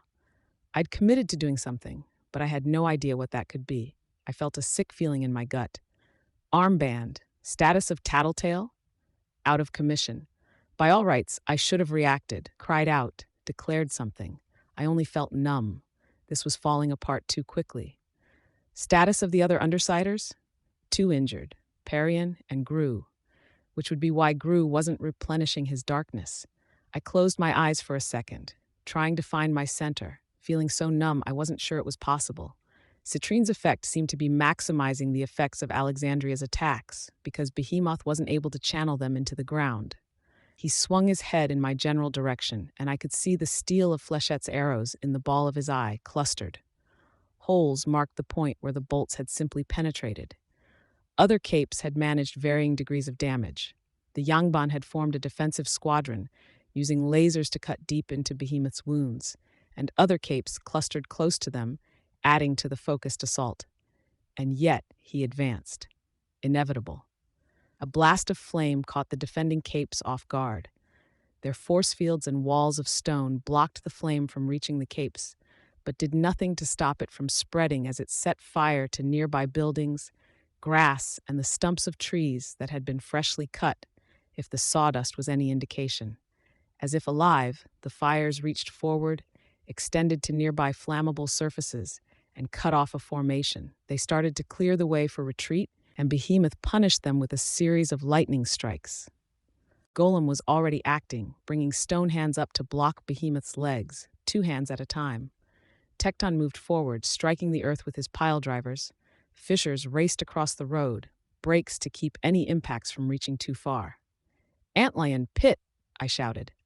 "Right," Tecton reported, and my team was engaging, finding the roles they needed to play. Grace, Cuff, and I couldn't do much, but there were more wounded needing help getting out of the area. Annex began reshaping the ground and walls to provide better cover. Wanton cleared away debris from footpaths. This particular front hinged on one cape, a foreign cape who was creating the exploding airborne polygons. I could see, now, how each explosion was serving to slow time in the area around the blast. Had he actually been the inspiration for that particular bomb Bakuda had made? Eidolon had added his own abilities to the fray. He had adopted something similar to Alexandria's power set, fighting in melee, ducking in only long enough to deliver a blow, then backing away before Behemoth's kill aura could roast him from the inside. Eidolon was using another power as well, one I'd seen him deploy against Echidna, a slowing bubble. Cumulative effects, cumulative slowing. Each explosion added to the effect, and Eidolon's slowing bubble was a general factor to help them along. What did it really do if you tried to walk forward, and the upper half of your leg moved faster in time than the bottom half? How much strain did that create? Was there a point where the leg would simply sever? If there was, Behemoth hadn't quite reached that point. Either way, it seemed to be a factor in how slow Behemoth was moving. He was getting bogged down, bogged down further as one foot dipped into Tecton's antlion pit, until the Endbringer struck out, targeting one group of capes with a series of lightning strikes so intense that I was momentarily left breathless, and the explosive polygons disappeared. He lurched forward, and even a direct hit from Alexandria wasn't quite enough to stop him. The shockwave dissipated into the air, rather than the ground, and flying capes throughout the skies were driven back. The Endbringer broke into a run, insofar as he could run, and nobody was quite in position to bar his way. He ignored capes and struck out across the area behind them, hitting a building with two massive guns on it, a clearing, a rooftop with what looked like a Tesla coil. Fire, lightning, and concussive waves tore through the defensive measures before they could be called into effect. We don't have the organization. Our command structure is down. Tattletale is gone, either dead or too hurt to fight. He struck one area with lightning, and explosives detonated. A massive force field went up a moment after they triggered, and the explosion was contained within, a cumulative effect that soared skyward. For a solid 20-30 seconds, the sky was on fire, and the Endbringer tore through our defenses, making his way to a building with capes clustered on the roof. They weren't, at a glance, our offensive capes. They were our thinkers, our tinkers, the ones our front line was supposed to be covering. The woman in the suit had declined to share the other reason her power wouldn't let her simply solve the Endbringer crisis. The answer I declined to share with the other wards was a simple one. She had the ability to see the road to victory. Maybe, when it came to the Endbringers, there was nothing for her to see.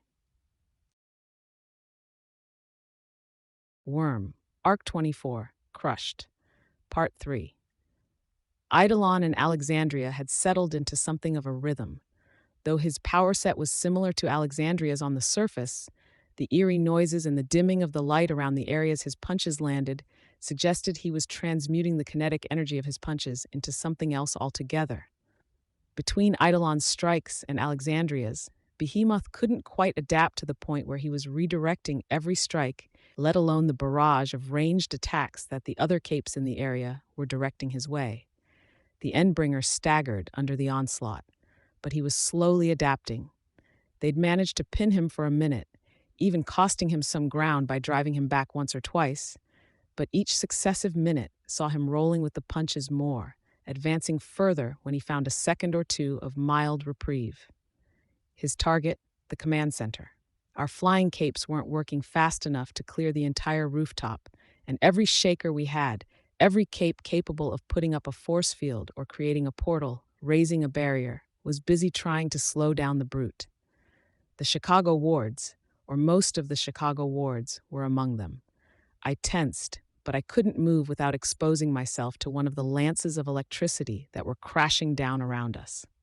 The capes on the rooftop were protected by an arrangement of tinker-made force fields, it seemed, but those wouldn't hold. Fuck, hanging around on rooftops was dumb. I'd learned my lesson on my first night out on costume, had avoided being put in that position since, excepting the fundraiser, where we'd been on the attack, and the time Defiant and Dragon had dragged me up to one just a bit ago. The guys up there were tinkers and thinkers. They were our communications, supporting roles, strategists, and healers. A few of them were long-ranged capes, not really people who could hop or fly down 5 stories to the ground and walk away unscathed. Not without help. I waited and watched as Behemoth engaged the other capes, tracking what powers he was using and when. He was presently staggering forward when he could, otherwise holding his ground, deflecting and redirecting attacks. When he was free to do so, he reached out with his claws, and lightning lanced out to tear through the assembled capes. Golem, to his credit, was going all out. Hands of stone and metal rose from the ground to shield defending capes and balk Behemoth's progress. I could make out Hoyden, leader or second in command of the Austin wards. She wasn't on the front lines, but was defending the midline capes. It made sense with how her power worked, as her defensive powers provided more cover from attacks at greater ranges. She threw herself in the way of lightning bolts and stood between Behemoth and the wounded. When lightning struck her, detonations ripped out from the point of impact, seeming almost to short out the currents. Come on, I muttered. I could see Tecton creating fissures in the ground, Nout intended to reduce the reach and effects of Behemoth's stomps. Annex was creating bridges so heroes wouldn't fall into the gaps. Dispatch, vice captain of the Houston Protectorate team, zipped over to a group of wounded with accelerated speed, only to seem to pause as though he and his immediate surroundings were only video footage. Color and space distorted violently in an irregular area around him as he hung there just an inch over the ground, one hand at his belt and another reaching for someone with intense burns. A half second later, the effect dissipated and they were all moving. Dispatch was carrying one of the most wounded, gloves off and the sleeves of his costume pulled up, dried blood up to his elbows. Others were bandaged and sutured. His name, I knew, came from his ability to pick out targets in a fight, closing the distance to them and catching them in his temporal distortion effect. He'd have minutes or hours, however long it took the air within the effect to run out, to end the fight with his super strength, durability, and the close confines of the bubble. To any observers, it appeared as though he'd won the fight in a heartbeat. Apparently, the idea extended to medical care. Revel, leader of the Chicago Protectorate and official overseer of Tecton's ward team, was stepping up to the plate, floating up to it, whatever. She rose into the air and caught one full current of lightning inside her lantern. The sheer force of the blast knocked her back, and she struck a wall, pressed against it with her lantern held in front of her. She began releasing spheres of light from the lantern, each larger than a human head, slow-moving but numerous. Their trajectories were unpredictable, some striking friendlies, others carrying forward towards Behemoth. Where they struck friendlies, they only exploded in brilliant showers of sparks. When they touched Behemoth, they sheared right into him, cutting 2 or 3 feet deep before flickering out.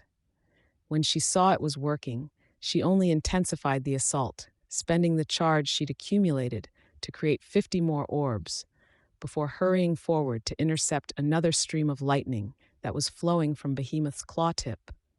It was impossible to actually get in front before the lightning appeared, to save the lives that Behemoth was taking.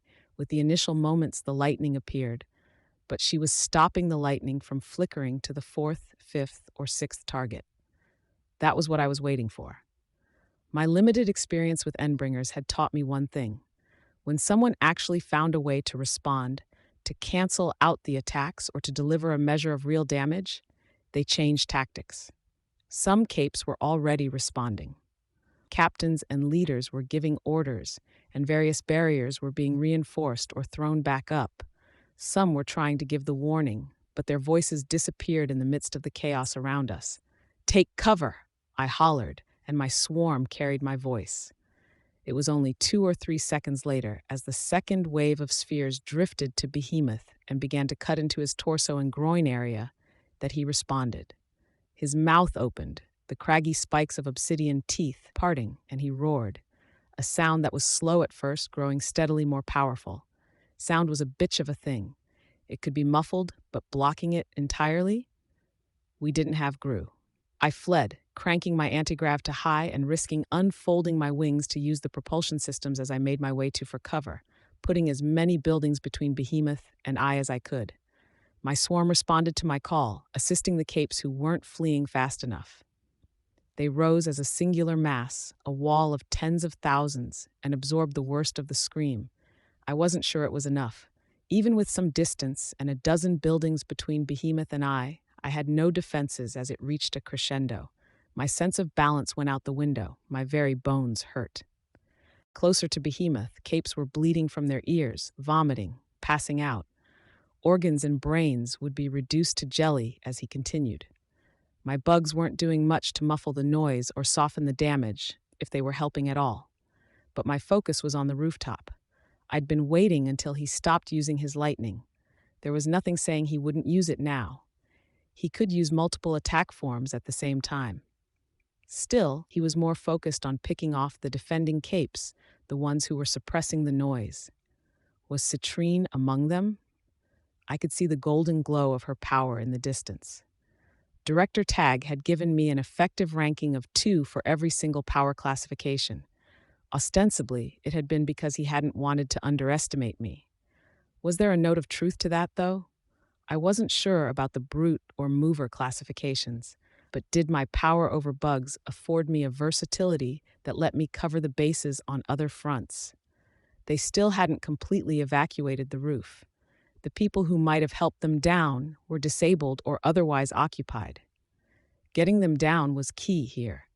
The flying capes were more focused on assisting the capes near the front lines, helping the ones who could deal damage escape Behemoth's implacable advance and avoid the kill aura that accompanied him.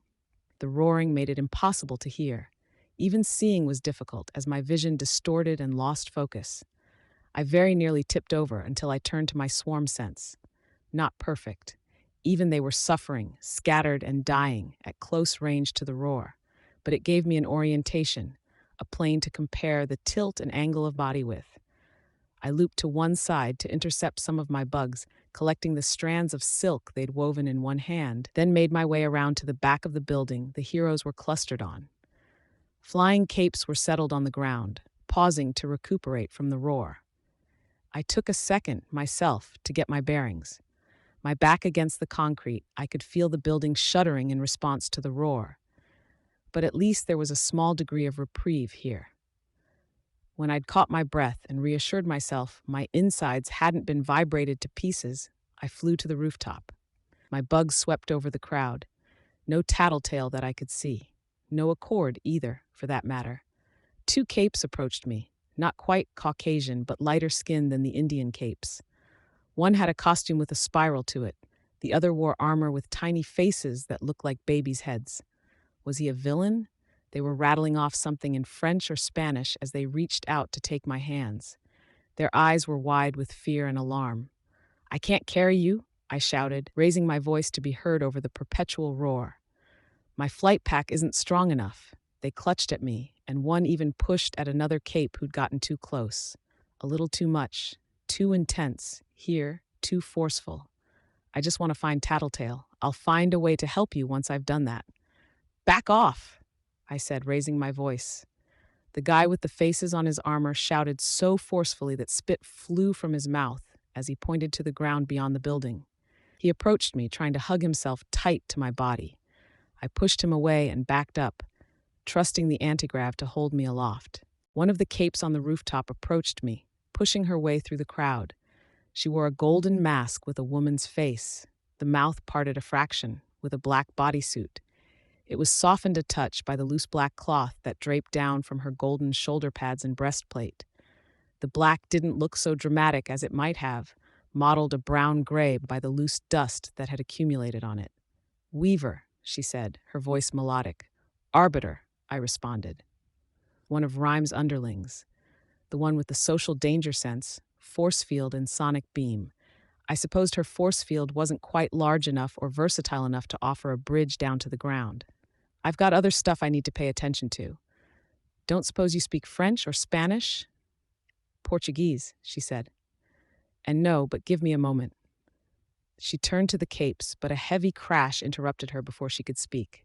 A building had fallen, toppling, and Behemoth hadn't done anything to precipitate it. Nothing except the roaring. Was that enough? Was this building coming apart beneath us?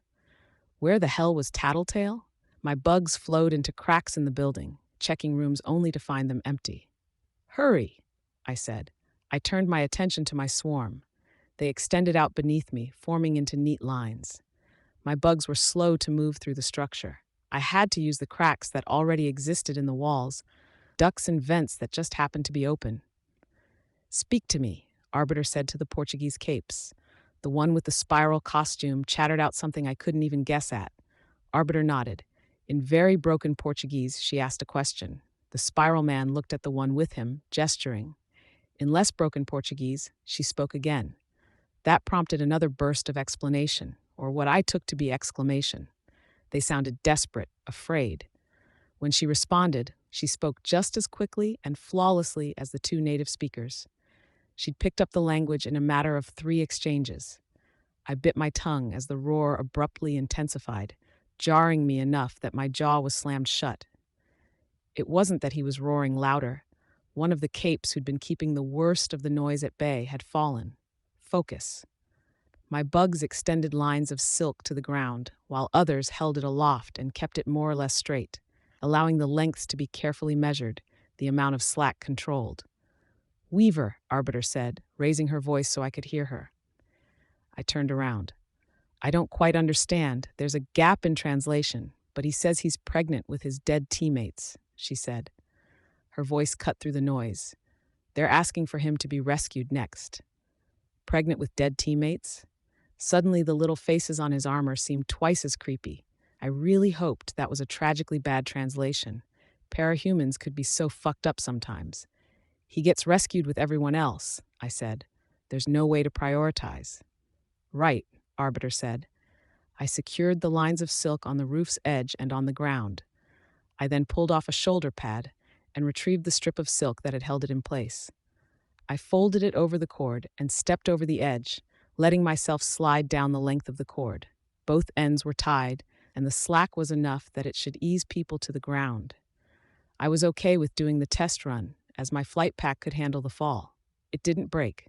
Good. Better than nothing. I flew back to the rooftop, and I could feel the roar rattling me as I made my way up past the more solid cover. "Should be fairly safe," I said. "Silk cord got warm from what my bugs are feeling, but I've got 6 arranged. One person at a time. Delay by about 20 seconds at least between trips, so the heat and friction doesn't wear through the silk. It's not the strongest thread I've ever made." Arbiter glanced over the roof's edge. I followed her gaze. The silk was barely even visible. "You're sure they'll hold?" "No," I said. I glanced over at Behemoth, but I'm less sure this building will be standing in 5 minutes. If a cape falls and dies, I'll take the blame. Better than having everyone up here die. "You're not convincing me," she said, but she said something to the cape with the spirals on his costume.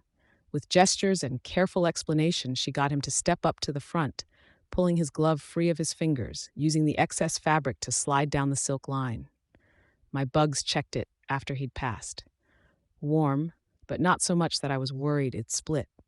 "Go, go," Arbiter said, grabbing the attention of the capes who'd been standing back and watching. In seconds, we had capes sliding down the lines. Arbiter was careful to keep them from overloading or applying too much friction too fast to the makeshift zip lines. Behemoth had stopped his endless roaring. He was using fire now. There was none of the uncanny precision the lightning had, but the fire moved with intelligence, spread easily, burned hotter than it should have, and it was virtually impossible to stop all of it.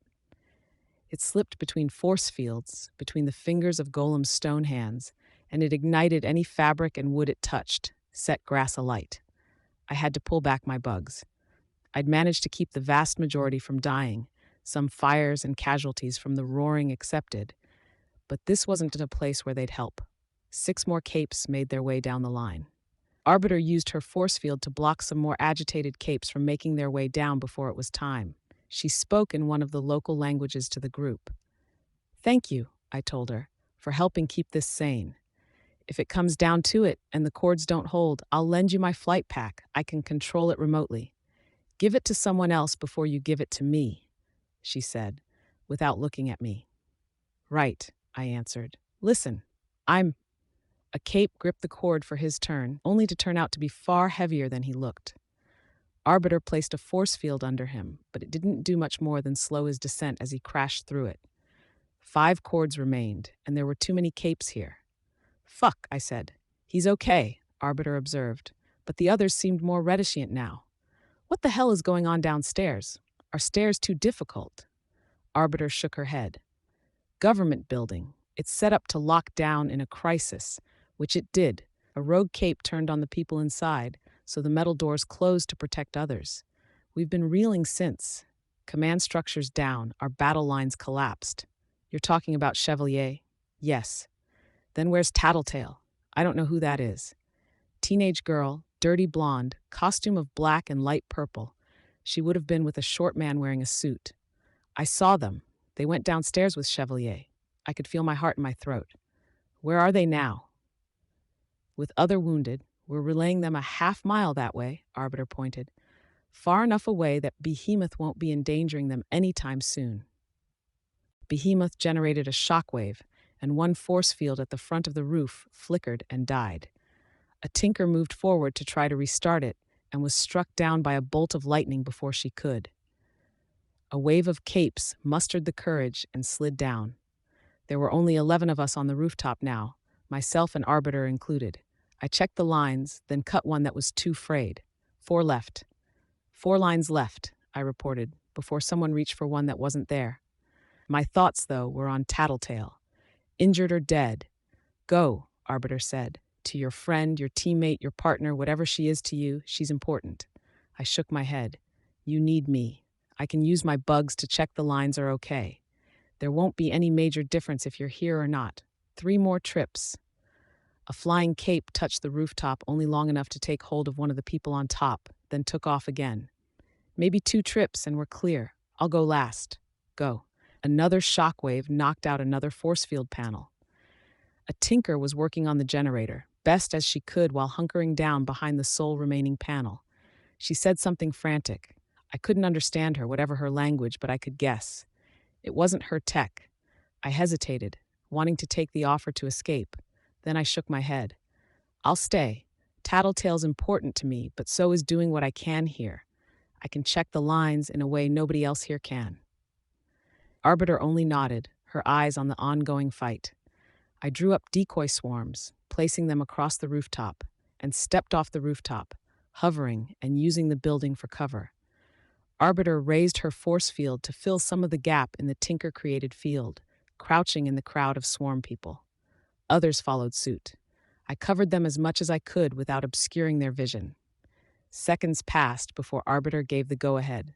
Capes evacuated the rooftop. Behemoth's lightning strike flashed through our ranks, right over Arbiter's squatter force field, through 2 decoys and striking a cape. The crash of thunder seemed almost delayed, synced more to the cape going limp than the flash itself. The body struck the roof op, dead before it touched ground. Had the decoys spared 2 people from being hit, or was it chance that the bolt had made contact with them? Fuck. Having more information would be key here. Behemoth was continuing to suffer blows. His progress had all but stalled, but he wasn't changing tactics. Why? Did he have a strategy? The Simurgh was supposed to be the tactician.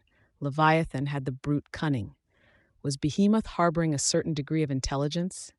I didn't like that idea, but I couldn't think of a good way to explain just why he was willing to stand there and take abuse. Flying capes evacuated 2 more. Arbiter gave the go-ahead for more to use the zip lines. That left only the 2 of us here, and I had cover at the least. Lightning lanced past us, burning much of its initial charge on the force field. It danced through the ranks of my decoy bugs. Arbiter was left untouched. Damn, she muttered. Damn, damn, damn. Fuck waiting for heat to dissipate, just use the zipline, I said. Hurry. Second one, it's least worn, coolest. She half crawled, half ran to me. I handed her the strap that I'd used for the test run, and she looped it over the line. I followed her to the ground, my hand on the armor at her collar. I probably didn't have the lift to keep her from falling, but I might have been able to soften the blow. Not that it mattered. The zipline remained intact, and she touched ground with a grunt. I found Rhyme, casting wave after wave of crystals at Behemoth. He was using shockwaves and fire to prematurely detonate or push away Revel's spheres, and Rhyme's attacks were suffering from a similar angle. Rhyme was second in command, wasn't she? Or was it Prism? Rhyme would be more receptive to listening, either way. I used my bugs to speak to her. Command center evacuated. Can relax front line if you need to. She didn't respond to me, but I could make out her orders as she shouted the words, fall back, stagger the retreat. I exhaled slowly. You've done your duty. Go to your friend. Figure out what's going on, Arbiter said. I nodded and took off. Through my bugs, I spoke to Tecton. Back shortly. He mumbled something I couldn't make out. It might have been okay. As I got more distance, I felt safe to withdraw the wings again. I picked up in speed, putting Behemoth and the fighting behind me. I found a temple with wounded inside. The exterior was opulent, the interior doubly so. Now it was a triage area. There were more burns here, crushed limbs, people coughing violently. It wasn't damage suffered from direct confrontation with Behemoth. It was secondary damage, taken from the fires and smoke of burning buildings. And inside one curtained area, there were the wounded capes. I approached, folding the wings away and moving forward with antigrav and the occasional touch of foot against ground to propel myself forward further. I stopped by Tattletale's bedside. I'd found her within instants of the temple falling in my range. Her lips moved as she recognized me, but no sound came out. My eyes moved to the tube sticking out of her throat. "You really gotta stop doing this," I said. She only grinned.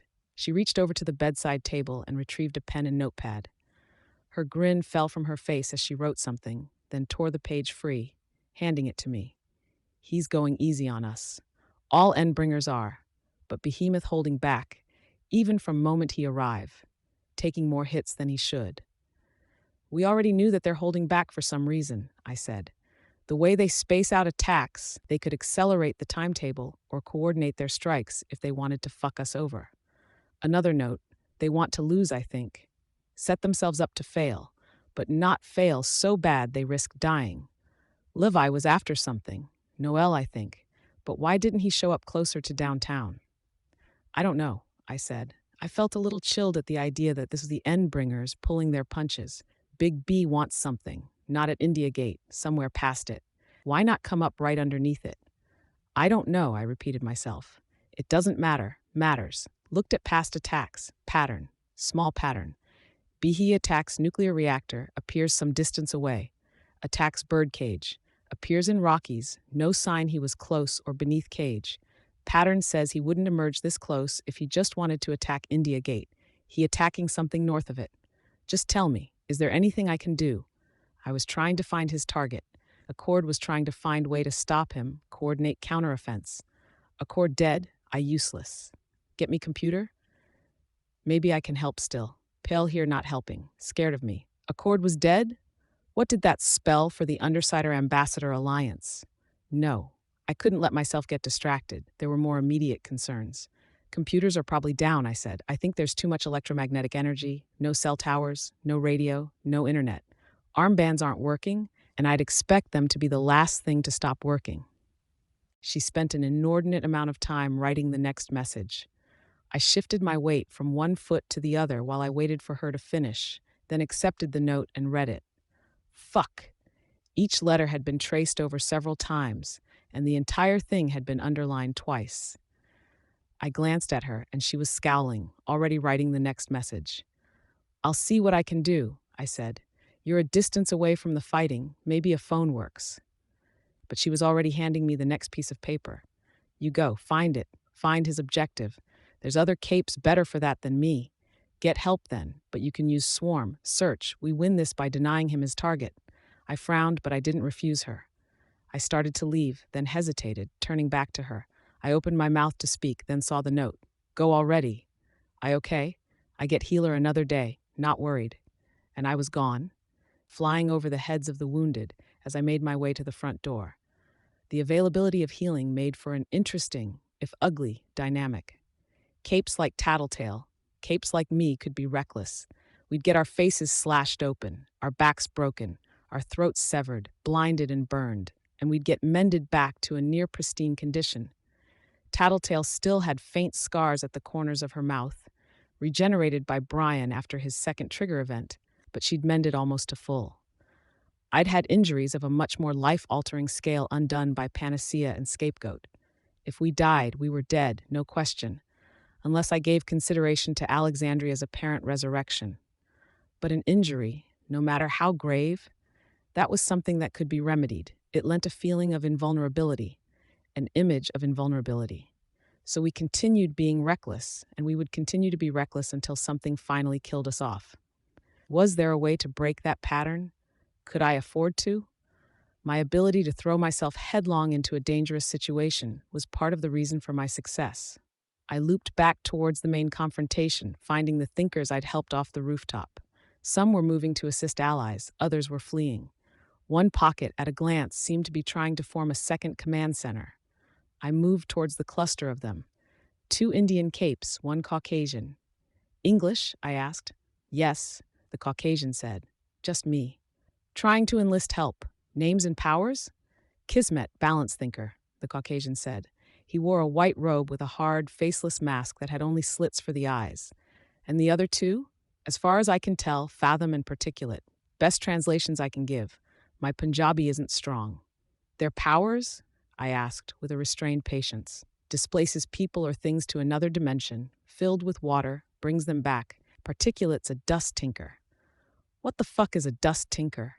Or a balance thinker, for that matter? Okay, I'm gonna find others, I said. Wait, what's the project? A mission, finding whatever it is that Behemoth wants.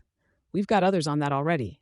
Nobody's reported back, I said, or at least nobody's formed a defensive line or put safeguards in place. You're sure he's after something? They've attacked cities just to kill people before, and this is a dense population center.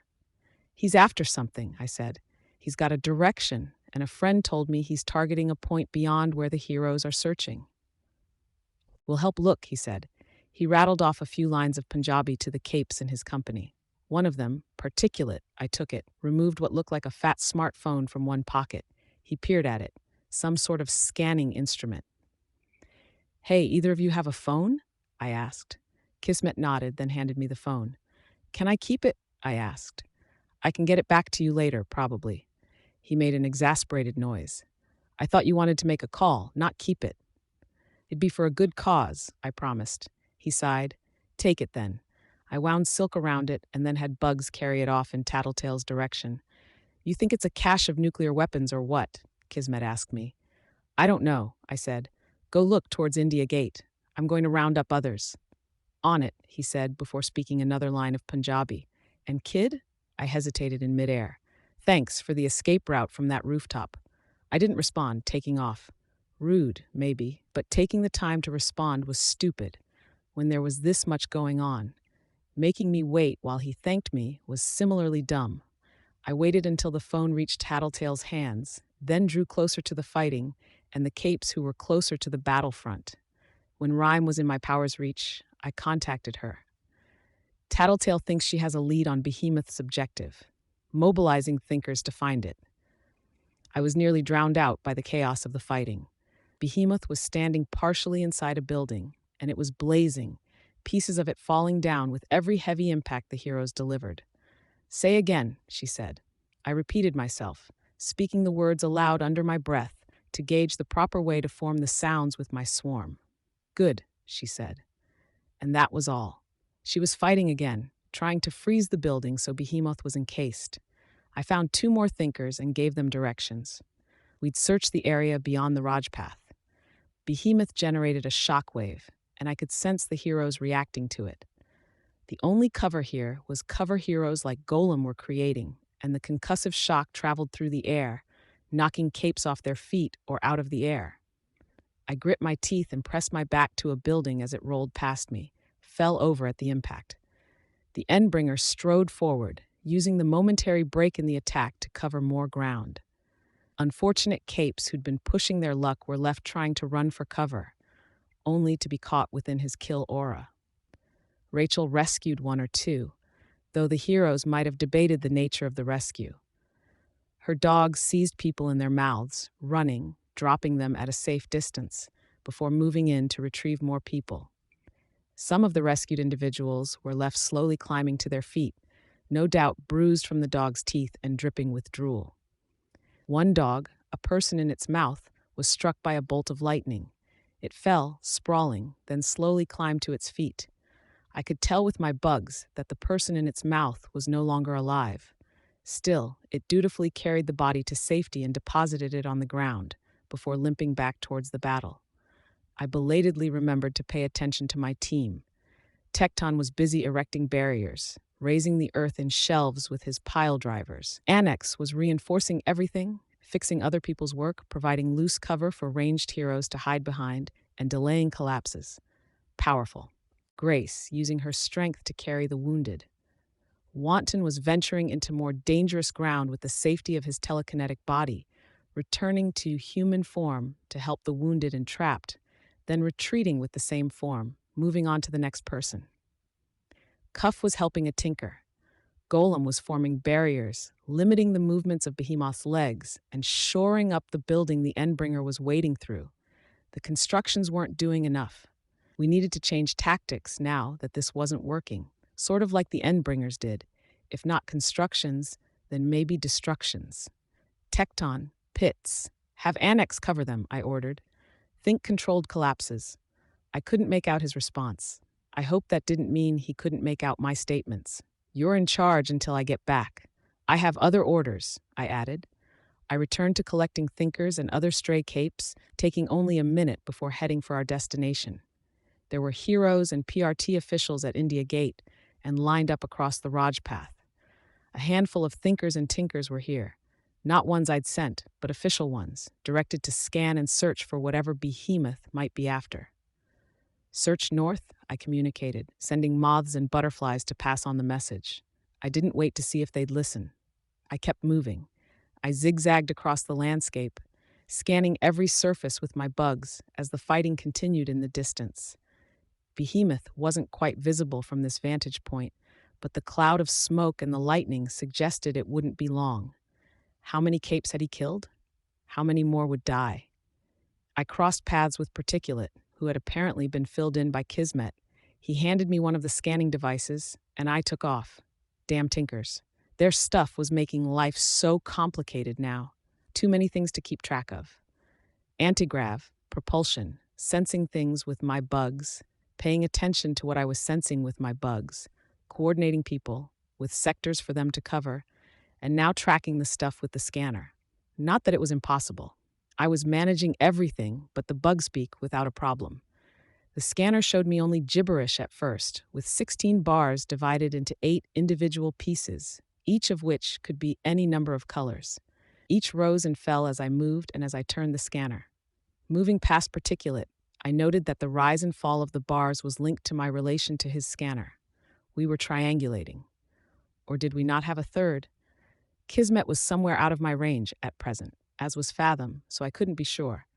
The bars rose as I pointed in Behemoth's direction, a mix of blues, greens, yellows, and reds. Was it tracking energy? I turned away and found another bump, almost all white, the rest yellow. Nothing tracked in any significant quantity at Behemoth's location. It was something. I circled around until the bars reached a peak, every single one of them topping the charts. Nothing. I used my power, but I couldn't find anything more complex than a desktop computer. Then it adjusted. The bars each dropped until they were only 4 or 5 high. Was Particulate doing something on his end? It dawned on me as I tried to narrow down our target that this was big, something that topped the basic readings just by being within a mile of it. And I found it. My bugs could sense an underground chamber, concrete walls, impenetrable to earthworms, and no obvious entrance. I looped back to communicate to the others, the English speakers anyways. Then, as the faster and the closer thinkers caught up with me, I approached the site. Particulate and Kismet joined me. This underground chamber was different from the one I'd seen closer to Behemoth. There was no ramp leading up, nothing to suggest an elevator. Not sure how to get through, I said. Smart of them, Kismet said. I know, but it doesn't help us. Kismet said something to Particulate, and the tinker drew a gun from a holster with an excess of care. Then he fired. There was no beam, no projectile. There was only a corridor, 3 feet across, carved into the earth and plumes of dust. We backed away, Kismet coughing as he caught some of it. Particulate, a tinker with a narrow, overlong bald head, said something in his language, almost musical, humorous. He glanced at me, his eyes covered by goggles, his mouth covered by a fabric that hugged every wrinkle of his lower face, as though it were a micron thick, and smiled. I could see the contours of his teeth and gums behind the strange fabric. Battery, Kismet said, stopping to cough, is dead. 3 shots. Tried 2 on Behemoth, didn't work. He likes that it was useful. Damn, I said. If they had worked. I didn't waste any more time. I handed them a length of cord, then disappeared down the hole. My feet skidded on the smooth, almost glassy surface, but my flight pack gave me some lift. Now that I was lower, I was free to feel out the surroundings and mentally map out the entire complex. It took time, but the others were slow to descend to the lower corridor. Was there a whole undercity beneath New Delhi?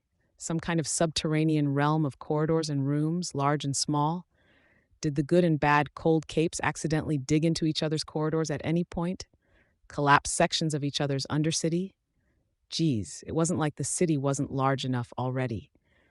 I was drawing a mental picture as my bug spread out. There were people here, but they weren't doing anything special. Sleeping, cooking, fucking, smoking some sort of pipes, no. And in the midst of it, as Particulate adjusted his tracking device to further narrow the sensitivity, we closed in on a void. A part of the underground chamber my bugs couldn't touch. Particulate said something, arching his eyebrows as he looked down at the scanner. A lot of energy, Kismet translated. How much is a lot? I asked. Particulate spoke without Kismet translating for him. More than Behemoth has given off during his entire stay in New Delhi, Kismet said. I stared at the little scanner and the white bars. There's no way in, as far as I can tell. There wasn't a way into this base either, Kismet said. Maybe they have a way to enter and leave. Okay, I said. We know where Behemoth's target is, even if we don't know what it is. Let's retreat, communicate with. But Particulate was already moving, tampering with the gun that had created the corridor. Stop him, I said. Kismet reached over, but Particulate was already tossing the gun to the point where the floor met the wall. It started flashing rapidly, increasingly bright, and Particulate bolted. It was almost comical, as though he'd been taught to run by a textbook. His hands were out flat at his sides, his arms and legs bent at rigid right angles as he sprinted away, almost robotic in the movements. He shouted something in Punjabi, almost comical. When you saw a bomb disposal team running as the joke went, you ran to keep up. The same applied to any tinker and a device that flashed like that. Kismet and I ran after him. The gun exploded, silently, without fire or light or electricity. There was only a roughly spherical opening carved into the area. It was wide enough to lead into the tunnel above and below us, and had sheared through the 5 or 6 feet of solid earth that separated each floor. At the far end, I could see where it had cut into a corner of the previously inaccessible room. We approached, and I could see a cape inside, or a parahuman, if cape applied. He was disheveled, with dark circles under his eyes, his skin pale, his beard and hair bedraggled. His clothing, by contrast, was opulent, clean. A rich indigo robe, a sapphire set in a gold chain for a belt and a golden sash, and above him the energy. There were 2 golden discs, and something almost alive seemed to crackle between them. It's Fierce, Kismet said, backing away. The glowing thing in the air or the person? I asked. The person. Who's Fierce? I asked. Say, he's one of the reasons the American Girls PRT can exist, Kismet said. When they talk about disbanding it, the PRT only reminds them that monsters like this lurk elsewhere. The man slowly turned to face us. He wasn't an old man, but he moved like one. Monsters? I asked. I've fought monsters. Just tell me what kind of monster he is. The kind that is too smart for all of our good, Kismet said. He'd frozen the moment the man set eyes on him. Fierce spoke. That is compliment, yes? Yes, Kismet said. Then I thank you. Girl, I recognize you from American television. I go by Weaver now. I do remember you had much power. You turned it down. It wasn't for me, I said. You are more comfortable where you are now? He asked. Now as in here, in this fight, or as a hero? Either. Both, he stated. Honestly, no on both counts. I'm still figuring it out. He inclined his head. This is to be respected. Making hard choice, the challenge of the young adult, to find identity. Thank you, I said, still wary. Everything about Kismet's reaction was telling me this guy was to be feared, so I had to step carefully. Can I ask what that thing is? A weapon, he said. How do you Americans say it? Time bomb? Only this is joke. He makes portals, Kismet said. Using them, he can send things back in time. Something goes in portal B, comes out of portal A a few minutes earlier, or the other way around.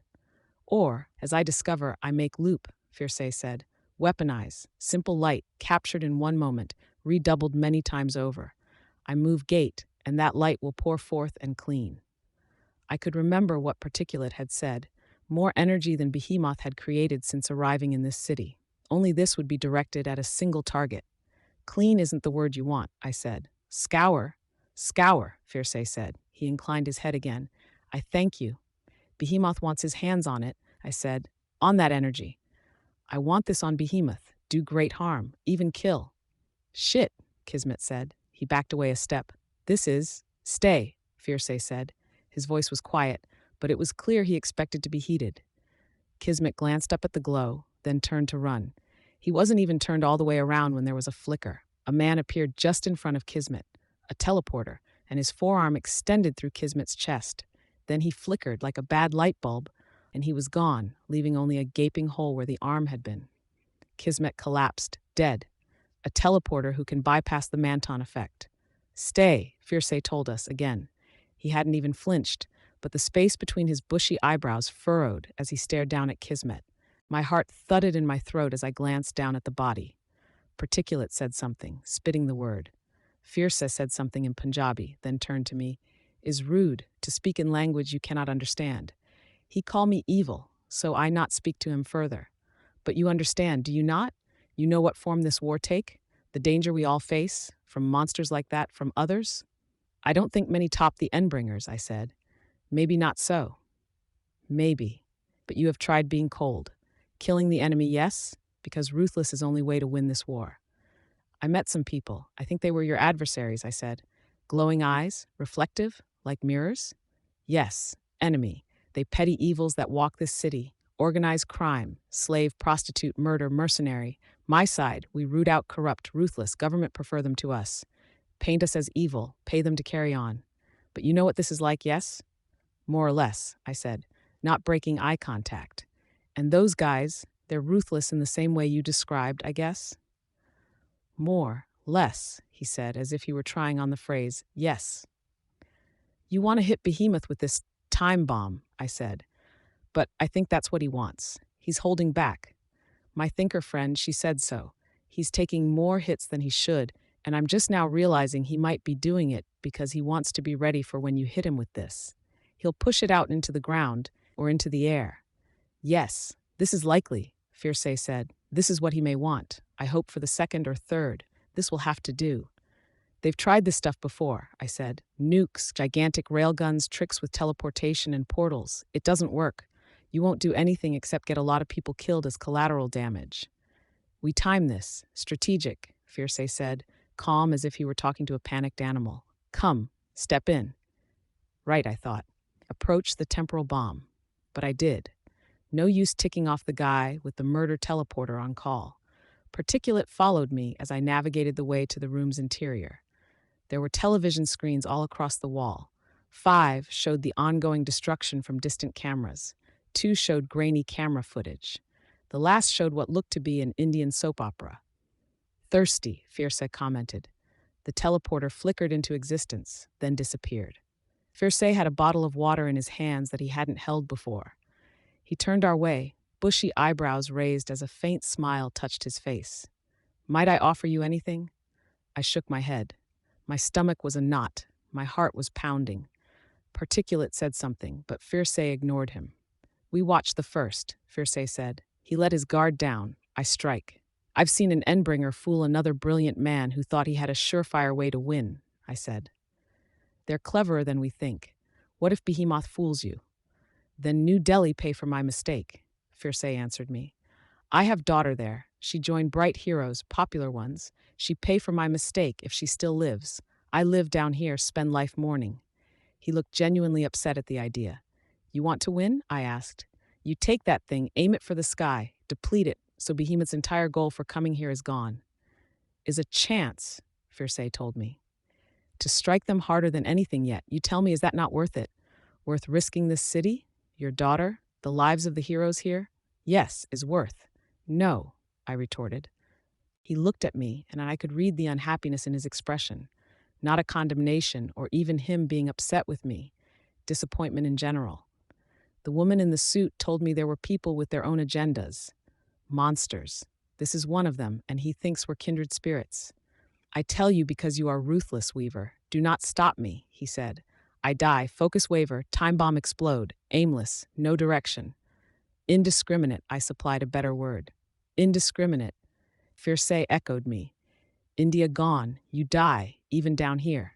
I raised my head, staring up at the 2 golden discs and the current that seemed to run between them.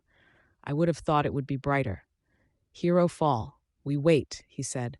When fight cannot be won, I strike. I tensed as I watched the fighting on the screens. They flickered intermittently in a delayed reaction to Behemoth's lightning strikes. Very soon, he said, his eyes fixed on the monitor. You stay. Worm. Arc 24. Crushed. Part 4.1. Particulate said something, and the amount of invective in his tone was enough to make it clear, even if I couldn't understand the language. Fierce said something in response, his voice calm, almost as though he were talking to a child, then took another drink of his water. His eyes didn't leave the screens. Behemoth had nearly reached India Gate. The defense continued to be staggered. 1 to 4 parahumans working together to slow him, to impede his progress and buy time for the others to wear him down.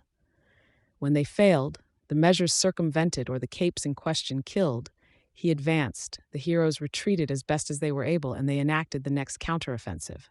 But each time they fought, he did damage. Capes perished. Tinker devices were turned into lumps of hot metal. Each time the capes mounted a defense, the defense was weaker. Something is wrong, Fierce said. Chevalier was attacked, I answered. They were planning a coordinated defense, I think, but someone beheaded our group at the worst possible time. I see. I'm not going to ask any questions about how you guys operate, but it's obvious you're organized. Careful, Fierce told me. He didn't even look at me. The defensive line was using clock blocker now. They'd erected a loose grid of wires, almost invisible, but for the flashing lights set at regular intervals.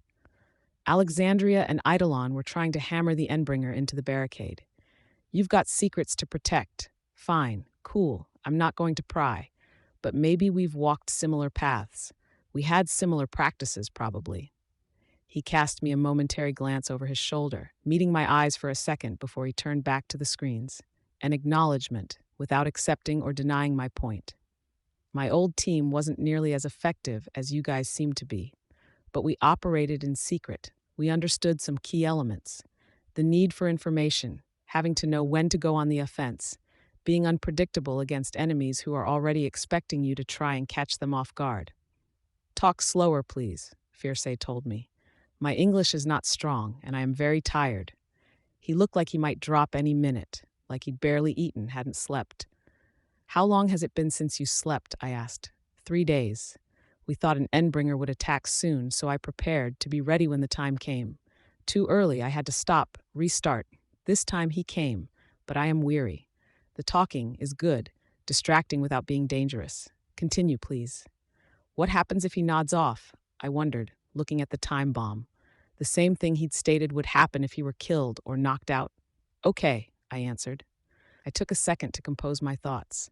You mentioned how you have to be hard, heavy-handed if you're going to succeed in a situation where your enemies are as scary as the people you and I have gone up against. Yes, heavy-handed, like the judge's hammer. Gavel, I supplied. The gavel, harsh justice.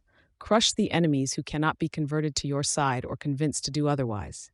Yes, I said. I thought for a second, then made my argument. And you know the power of having all of the information. The power of having a group that can communicate that information.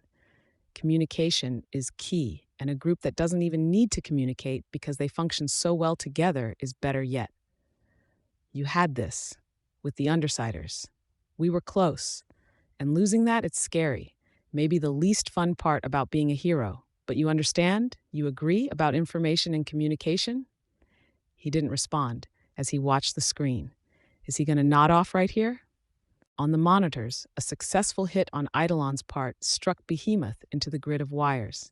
It had taken time for the Endbringer to approach the wires, set safely outside of his kill range, and some were already coming free of Clockblocker's power. Still, they sank deep, cutting a diamond-shaped pattern into his hide, shoulder to heel.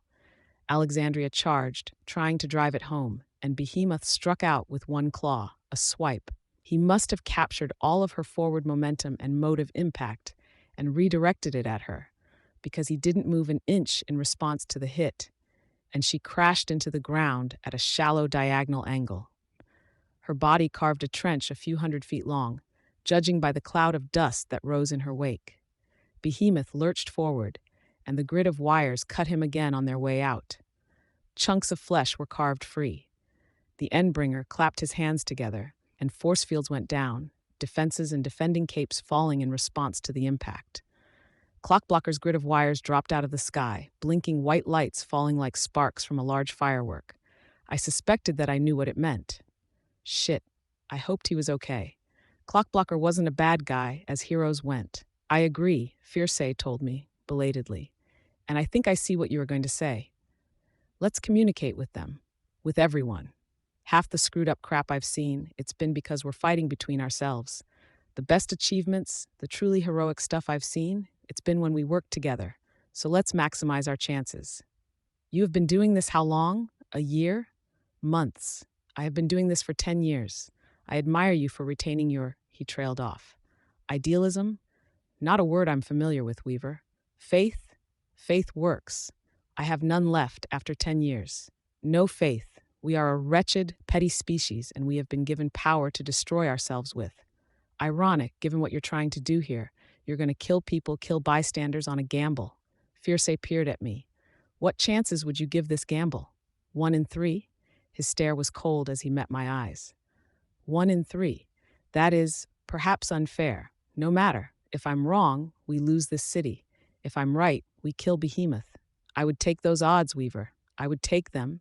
I would watch this city be wiped from the earth, knowing that people I am fond of would die.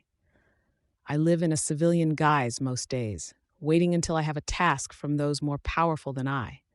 I would perhaps be killing the butcher I talk to every day when I walk to the store for food. I would kill the widow who lives next door to me, her child, if they have not evacuated. I have mentioned my daughter, much like you in her abundance of faith in people. I wouldn't exactly call myself an idealist to that extent, I said. I paused. First say. We'd started talking at the same time. He talked over me, half of his attention on the screens. I will take this gamble and perhaps kill those people in the process. I will kill those people who can make me smile and feel more human than I am. I will grieve their deaths, and then I will take that gamble again. Because one city, however grand, is worth that chance. I thought of doing that, of rolling the dice like that with my father, with the people in my territory. Easier to say than do. I have done it, Weaver, Fierce told me. My wife, my sons, years ago. A similar problem on a smaller scale. I can walk through minutes. I could have walked back to save them, but I let them die because it meant a monster would remain gone. What merit is a gamble, a sacrifice, if you stake things that matter nothing to you? I stared at him. He was young, no older than 35, but the lines of his face, the slumped posture, the slowness with which he moved, they spoke of a horrendous exhaustion. I didn't have a response for Fierce's question. He smiled a little and turned back to the screens. Behemoth was roaring, a sound that didn't reach us underground. With the monitors on mute, it didn't translate there either. Still, the images vibrated, the flickering intensified, and the defenses the heroes had established were crumbling. India Gate was damaged, an incidental casualty of the fight more than a target. My bugs sensed motion to my left. I glanced at Particulate and saw him holding his scanner behind his back. It was pointed at Fierce's time bomb. His other hand was drawing a slender gun from a pocket in his combination lab coat and jacket, a gun like something from retro science fiction, with no barrel. There was only a small extension on the end, much like a satellite dish. Another disintegration gun? He saw me looking, glanced at Fierce, who had his back turned, then looked back at me. His eyes flicked over in Fierce's direction, his intention clear. He had a solution in mind, a way to disable the explosion and stop Fierce. I had only an instant to decide before the teleporter intervened or Fierce noticed what was going on. I met Particulate's eyes and nodded once. Curt. The scanner disappeared into a pocket, and he drew something like a grenade from within his flowing coat. Then he drew the gun on Fierce. I felt the tug of the thread in my hand, attached to the gun. Without thinking, I hauled on it, pulling it off target. The gun hit one screen, 2 feet to Fierce's right, at stomach level. It exploded into a swirling cloud of black dust. Fierce whirled around. He barked out a word I couldn't understand. No, I called out. Fierce made a gesture with his hand, just as the teleporter flickered into existence. The man didn't intersect Particulate, but appeared behind him, deftly disarming him of the grenade and pistol before flickering back out of existence. He took Particulate with him. Don't kill him, I said. You would feel blameful? Fierce asked. Blameful? Guilty, I corrected him before I realized what I was doing. I could see the small smile on Fierce's face, disappointed and proud, and a condemnation at the same time. I watch you, in reflection of screen. You set him up to put yourself in my goodwill. Had I?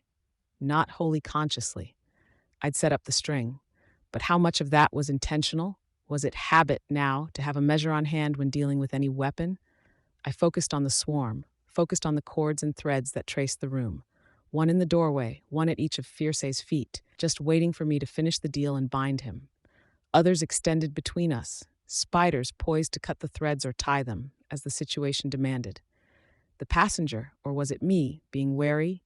I guess I did, I said. I made the spiders cut the threads between us. He shook a finger at me. I was not born yesterday. This silliness could have gotten you killed. Would have, if I did not feel need for outsider to challenge my ideas. I guess, I said, searching for the phrase, a gamble's not meaningful if you're not staking something important, right? He smiled a little, and there was a slight twinkle in his eye. Your life? I suppose, I said. My heart was still pounding, my mouth dry, and it wasn't just the Fierce thing, or the teleporter, the passenger. You think. So we know where you stand now. You are crafty, dangerous, underhanded. You turn on an ally and use him as a pawn to express something to me. He wasn't quite an ally, I said. He helped us get inside this underground base. But he was reckless, breaking into this chamber in the first place, preparing to attack you, a chaotic element. I do not know this chaotic word, but I get your meaning, I think. There was no communication, Fierce said. He smiled as though we shared a private joke.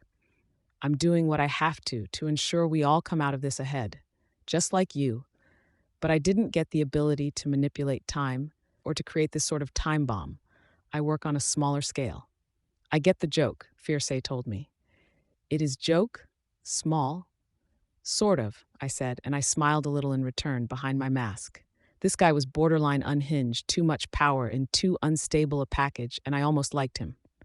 What is it you wish to express to me, Weaver, that you would sacrifice a pawn and risk your own life? I wasn't sure I had a response to that. I tried anyways. You want to hit Behemoth with your time bomb? Okay, let's do it. Oh, you protested only minutes ago. I'm not about to change your mind. I'm not about to stop you. So let's make it happen. We'll let the defending heroes know what's up. Set up something. Slower. Speak slower. Let me go. We work together with the heroes. The heroes will die in minutes, before you arrive. I glanced at the screen. How bad was it? It was so hard to get a sense of how many heroes still stood. An ugly feeling gripped my chest. We'll try. Let me try. I can give you a signal. You strike then. You are asking me to have faith. Let me go, Fierce, I told him. You said you have to stake something that matters on a gamble. Stake your doubt. I do not understand this, he said, suddenly sounding weary. My English. It's not your English. What I'm saying doesn't make a lot of sense, I said. I had to resist the urge to rush and hurry through the explanation. But your doubt, your lack of faith, it's something safe. No disappointments, no fear things won't work out. Risk that. Risk losing that. I did when I became a hero. Not such a hero, he said. Bargain with the madman. Turn on an ally. I'm realizing I'm a pretty lousy hero, I agreed. But I'm trying. I made a leap of faith. I'm asking you to as well. He smiled a little, then reached forward and took my hand. He raised it, simultaneously bending over and kissed the back of it. One more, he said. One more? To wager on a gamble. A pleasant conversation I might look forward to. Gone when you die. Die? He spoke a word, and I tensed. I tried to pull my hand back, but he held on, my fingers wrenching painfully as I tried to get away. The teleporter appeared just behind me. His manifestation was followed by a gentle brush of air, as oxygen was displaced from the area his body now occupied. I could feel my heart skip a beat, the air catching in my throat. No pain. A second passed as I made an assessment, realized that he hadn't impaled me with one of his limbs. Only surprise and that vague sense of a killer instinct. The man's hands settled on me. 15 minutes, Weaver, Fierce told me, releasing my hand. 15 minutes, or if the heroes cannot put up fight any longer, whichever is first. And I was gone, out of the basement, planted in the midst of the battlefield. Fierce wasn't even in my range. I'd made the call to work with him, and now it was set in stone. There would be no going back to change his mind, to stop him. He'd strike, guaranteed. Even with the filter of my mask, the smell of ozone and the heated air burned the edges of my nostrils. Acrid smoke was so thick in the air that I could taste it, breathing in through my nose. And Behemoth loomed in front of me, far too close for comfort, his silhouette shrouded in the smoke around him. I turned and activated the anti-grav panels, running to help get up to speed before it could help me lift off. The ground abruptly tilted under my feet, a steep shelf of street and underlying rock rising in front of me, blocking my path. I managed to grab the uppermost edge with my hands, hauling myself forward enough that the flight pack could take over. No bugs. I'd left them behind in Fierce's lair. If I'd thought about it, I might have asked for time to collect them. At the same time, I couldn't have spared the minutes. 2,000 or 3,000 bugs, the only silk I had were the cords that were still attached to me, the ones I'd stretched between Fierce and myself and then cut. I had my taser, laughably petty in the face of Behemoth, a small canister of pepper spray, and the flight pack. Long odds, even at the best of it. I pressed the button on my armband, spoke into it, and got only silence in response. My bugs moved throughout the battlefield, and I marked every cape I came across. Shelter was scarce and hard to make out in the smoke. Each flash of lightning marked an unfortunate cape who'd found themselves too far from cover and in Behemoth's sights. In the midst of it all, I could speak, and I couldn't make myself out. It was almost like being in Gru's darkness before his second trigger event. Couldn't see, couldn't hear. My movements even were harder to judge. I felt like there was a pressure here, as if the smoke had substance, and even Behemoth's existence, somewhere nearby, was weighing on me. Was I tired, or was everything heavier? Or it struck me, maybe the oxygen content in the air was lower. I wasn't sure about the ramifications of that. So few bugs to draw on. 5 to 10 touched a single cape, allowed me to check if they were anyone I recognized. Then all but one would leave. 1 bug per cape, the rest scouting. Legia was the first I recognized. The conch shell mask, one of Accord's people. Citrine would be close by, or not. I swore under my breath, touched ground to reorient myself, then hurried around a corner. She was creating a massive portal, widening it with every passing moment. It made me wonder if there was a reason there were so few recordings of the Endbringer attacks, if the PRT hid this sort of thing. They'd hidden the particulars of the Echidna attack. And one of the reasons Alexandria had argued, a reason I had argued in favor of that, was because it wouldn't go over well with the public to know just how much devastation a single parahuman could be capable of. Her portal was perhaps 20 feet across, circular, and cold water gushed out, as if forced by an incredible pressure. It was the sort of defensive measure that you employed when there weren't any frontline combatants left, a desperate, violent one, like Sundancer's son. My bugs found her ear, and I communicated as clearly as I could. Run. She didn't hear. Doggedly, she stood her ground, drenching Behemoth, widening the portal's radius. So hard to tell just how much without losing bugs to the spray. 25 feet, 30. Run. I tried again. I muttered, "Run, Legia." He erupted with lightning, and I could momentarily see his silhouette in the distance, the light cutting through the thick clouds of smoke and dust. I could see the tendrils of lightning as though through a strobe light, holding positions as they followed the flow of the water, then changing to other targets, finding solid conductors to latch onto. The entire geyser was lit up. She changed tacks, and the portal began sucking. The lightning disappeared, and Behemoth stumbled forwards towards the opening, the water now reversing direction. Eidolon appeared like a spear from the heavens, striking him between the shoulder blades. Behemoth nearly crashed through. His claw settled on the portal's edge, as though it had a physical mass to it, slipped through. The lightning wasn't traveling far now, and the image of it was soon lost in the smoke. The portal closed, and Behemoth managed to claw his way back, simultaneously fending off Eidolon, the lighting growing stronger with every passing second. He lurched and dropped several feet, the ground shaking. The light show marked the geyser spraying up around his leg, apparently having sunken into a portal. Close it, I thought. Sever it. But she didn't. Not an option, it seemed. Move, Taylor. Deal with your own jobs first. How long did I have? 15 minutes? 13? 12? So hard to keep track of time right now. My underlings. Wanton, he was nearby. Larger. He carried stretchers with the wounded, which moved around the very periphery of his range, where they rotated slower, and other objects closer to his core. An armband, a dismembered arm with scorch marks at the base. His or someone else's? Once I caught up to him, I found the others a distance away. Tecton had fashioned something crude to attach to his armor, a shelf on his back that would hold injured capes. He rode his three-wheeled bike forward, stopped to slam his pile drivers into the ground to erect a wall of stone, punched through an obstruction, made more forward progress, and then created another wall. A staggered retreat.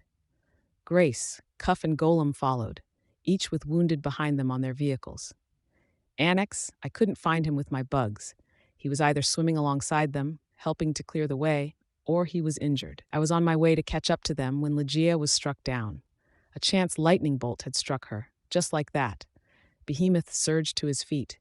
Lightning traced the arc of the water that still geysered up, less impressive with every passing second. Even killing her hadn't forced the portal closed. Damn, I came to a stop at Tecton's side. Sorry, I panted. My voice sounded so rough-edged, so hard to breathe. Tecton can't talk, Cuff said. Her voice was oddly level, in contrast to how she'd acted early in the fight. What happened? Clipped by another cape, she said, still with no emotion, no effect. Doesn't matter, Grace cut in. Where the fuck were you? Tecton's hand moved, settling on her shoulder. Grace backhanded it away. I found what Behemoth wants, I told her. Where's Rhyme? Dead, Golem said. He carried a small child and was falling behind. Who's next in command? Prism, but she's injured, Grace said. I need to communicate with someone in charge and won't have time, I said. Dragon? Defiant? Metal suits are all toast, Grace said. No clue about Defiant. Revel? Your boss? I asked. Then I corrected myself. Our boss? Saw her 2 minutes ago. No word on chain of command. She said we should run, take anyone we can help. Scion's dropped off the radar, but last we heard he was heading north. Not east, not west. He has to be trying to avoid this fight. Grace almost snarled the words. It's not hopeless, I said. We've got a shot here. Behemoth's target is a weapon. Kind of. A weapon? Golem asked. A bomb. Maybe big enough that it makes an atom bomb look like a hand grenade, something that's supposed to take down Endbringers. No shit? Grace asked. I could see a trace of hope in her expression. An energy weapon, I clarified. I saw that hope become confusion. But it's something that could go really right or really wrong, I said. I saw the confusion become a momentary despair, which is exactly why we need to get in touch with someone that matters. Where are the heroes? Where was Revel? Golem pointed. That way. Citrine, woman in yellow dress. Yellow bodysuit now, Golem said. She stripped out of the dress when he pushed past the command center. Fuck me. Now that he mentioned that, I couldn't help but wonder if I'd sensed her with my bugs and dismissed her as a stranger. I think I know where she went, I said. Same direction Revel went. I was already lifting off the ground. Go, drop off injured, then come back if you can. Revel told us to scram, Grace said. I'm telling you that we need to distract that motherfucker for 5 seconds, I said. Where's Annex? Here, Annex said from behind me. I turned to look as he stepped out of a building. You're with me, I told him. He didn't have any wounded with him. I need to ride something, he said, not fast enough. Define something, I told him, something heavy enough to hold my entire body mass. Could I hold an entire other person? No, I could hold a child, but that'd be a stretch. Climb inside my costume, I told him. The flight pack, too. He gave me a bewildered look. You realize I'd be right against. Move, I barked. How long did I have? Not enough time. Modesty was not an issue. He flowed into my costume, and I could feel him against my skin, his body strangely cold and smooth. A lump of him stuck out over one shoulder. His head, not quite normal, not quite his specter form, had formed itself in my shoulder pad. And we were too heavy for the anti-gravity. I'd have to gamble, make compromises, take risks. I looked to the others. Reach deep inside. Find your second wind. Find your third wind if you can. Rendezvous with me over there if you can make it in 8 or 10 minutes. Then I deployed my wings, activated the propulsion system alongside the antigrav. It was slow to lift off, but it was faster than running. If I got shocked, or if the electromagnetic radiation got any worse, this could cut out on me any second, but I needed to move. I needed assets. even if I didn't know for sure what I'd do with them. The Chicago wards peeled away behind me, abandoning the defensive walls and careful retreat in favor of speed. We found the defensive lines in a minute, if that.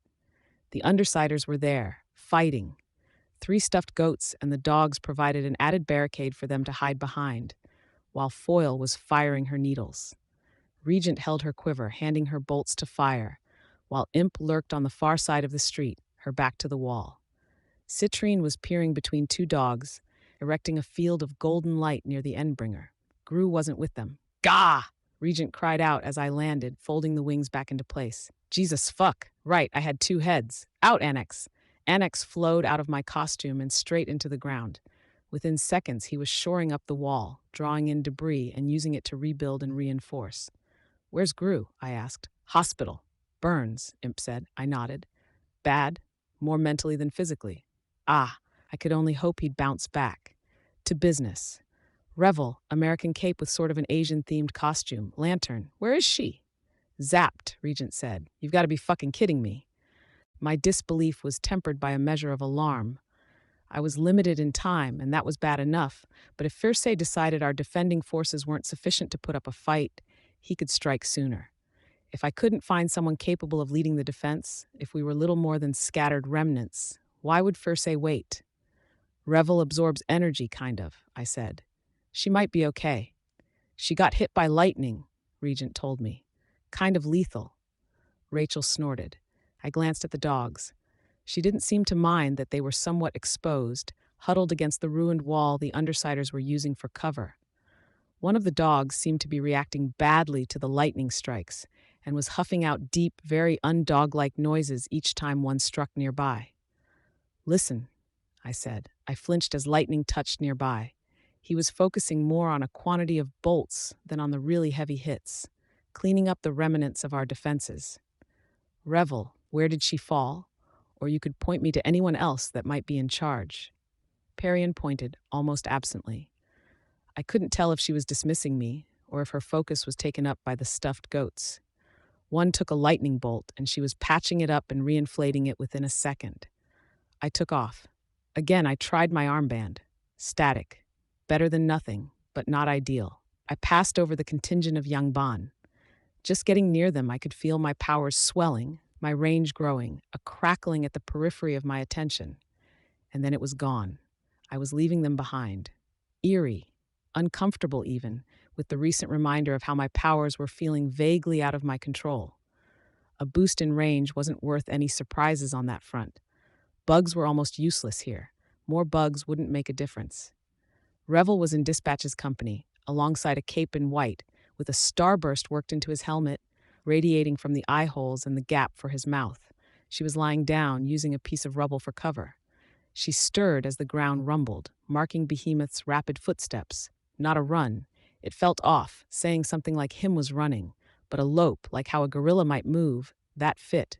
She conscious? I asked as I landed. She is, Revel answered for herself. She seemed to have to work to focus on me. Weaver?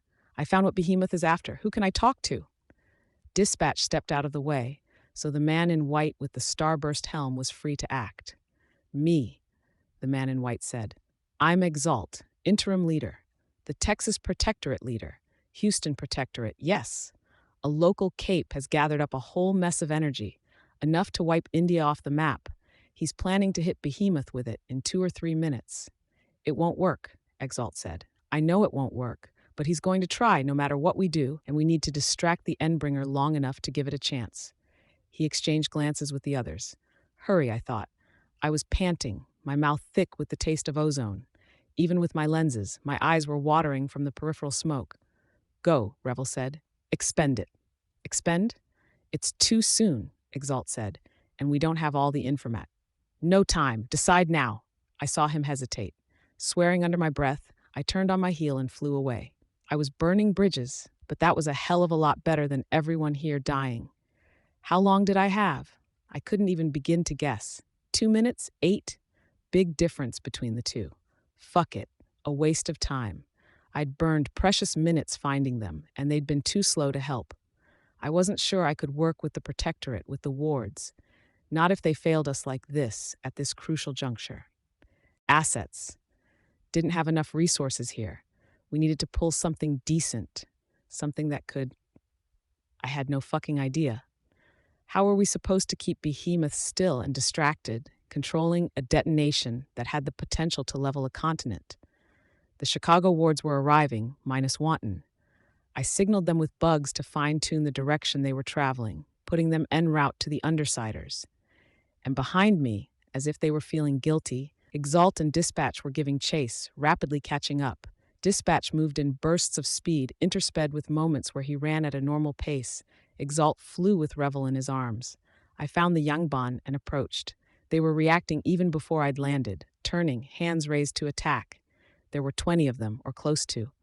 English? I asked the Yangban. They were silent, almost cold in response. They were nationalist capes. I was a foreigner, maybe an enemy by default. English, please. This is it, the deciding moment. Your help, it's essential. No response. Exalt, Revel, and Dispatch were slowing as they approached me. I drew an arrow in the air with the few bugs I had left and pointed them to the Undersiders. They ignored the instruction, setting down just behind me. Weaver, Exalt said. His voice was grim. They aren't allies. We need all the help we can get, I said. The Yangban pulled an assassination attempt on Chevalier, Exalt told me. My eyes widened. A traitor among us, a young man spoke, his voice badly accented. Another snapped something at him, and he responded in Chinese. None of the heroes replied.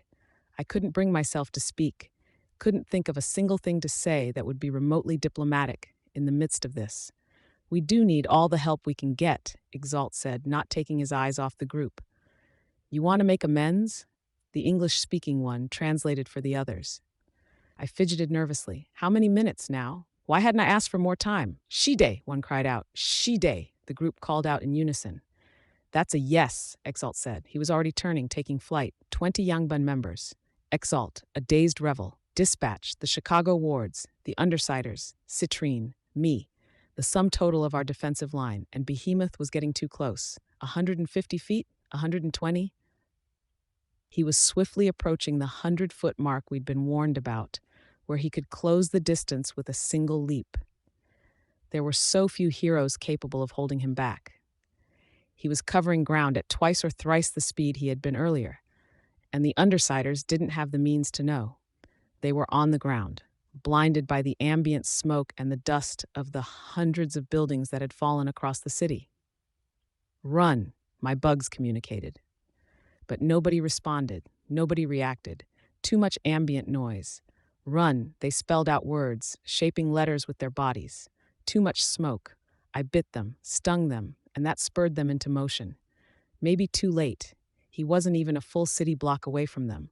Only a few half-destroyed buildings stood between him and the Undersiders. They were still sorting themselves out, getting mounted on the dogs for a retreat, but it was too little. Behemoth leaped.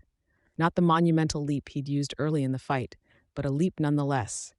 He landed in the midst of a building, knocking much of it over, and the impact was enough to bounce Citrine off one dog, to knock Tecton over. The Endbringer had closed half the distance. A mere 20 feet separated them from his kill aura, if that. I landed beside Citrine, helping her up, using my legs and the anagrav to try and help her onto the dog's back. She kicked her heels the second she was seated, shouted an order I couldn't make out. The dog, scared, growled and held its ground against Behemoth. Rachel, I screamed the word. Call him. She whistled, sharp, and it seemed to break the spell. The dog lurched around and ran, nearly knocking me to the ground. The Yangban were landing in the Undersiders' midst, joining the fray. I could feel my power swell, my range increasing by 1 block, 2. I could sense the underground complex where Fierce was. He swatted absently at the bugs that had been left behind, uncontrolled in my absence. Wait, I communicated to him. Almost. Either we'd manage this in the next few minutes, or we'd be dead and it wouldn't matter.